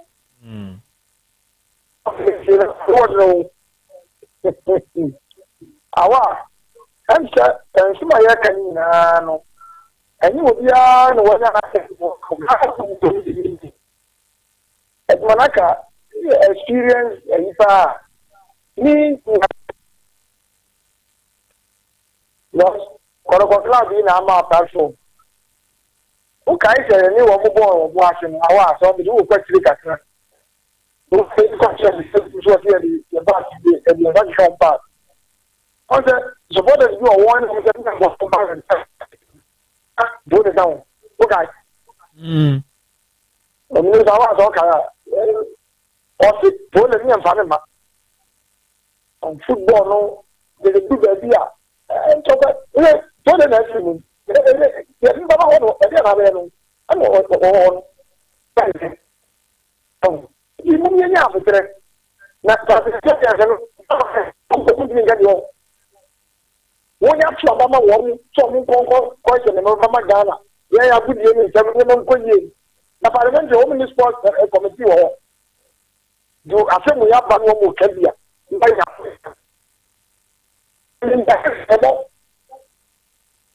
mo ya ni so that the league mo ra wa so the television work we no get to na maye ni tin so na no ya na me you ko stadium man na bambo wo so pa wo nya bamba wo si koroko for the house mo ya twen ya ma kwaje Okay. That's it. Mami for last one hour. Hello. Good evening, Demonza. Yes, sir. Good evening. The pacho of a look me a diaben. Offer it to you. Yoga, you may have been shram. Now I can never me bow set pa me. Dana head to no air person. Yeah, me ba later. Oh. Bisa ibu kan plan bisa no se unya ran ase me pa one se Kenya me mu ndi me ya leta awal le ba ko championship Barcelona omun kiri ma do tisha na ni no omun timi nya den omun timi tisha ma ni Barcelona omun ma be on be share final ko pa ke to mo yo ma di pa ma di so ke be ti chiro mo se ye ba ga tra ni sha sana wa ke be yo ma di ba cho mi ya ke ni pa Martin kanu bete ya da munyina ma se yemfa dwumadie no emfa ensi ha na fi the next show no ento asomedie de Awal Mohammed ubetimi afrem Demonza mote se skandinka mote kofila bi the governor nka production team no ayesikapa ena Yuji Maradona walasi ena de amano nensem no de ebrem yeda munyina amase yeda mo ase monkoso anti Otec 102.9 FM nyame adoma Sunday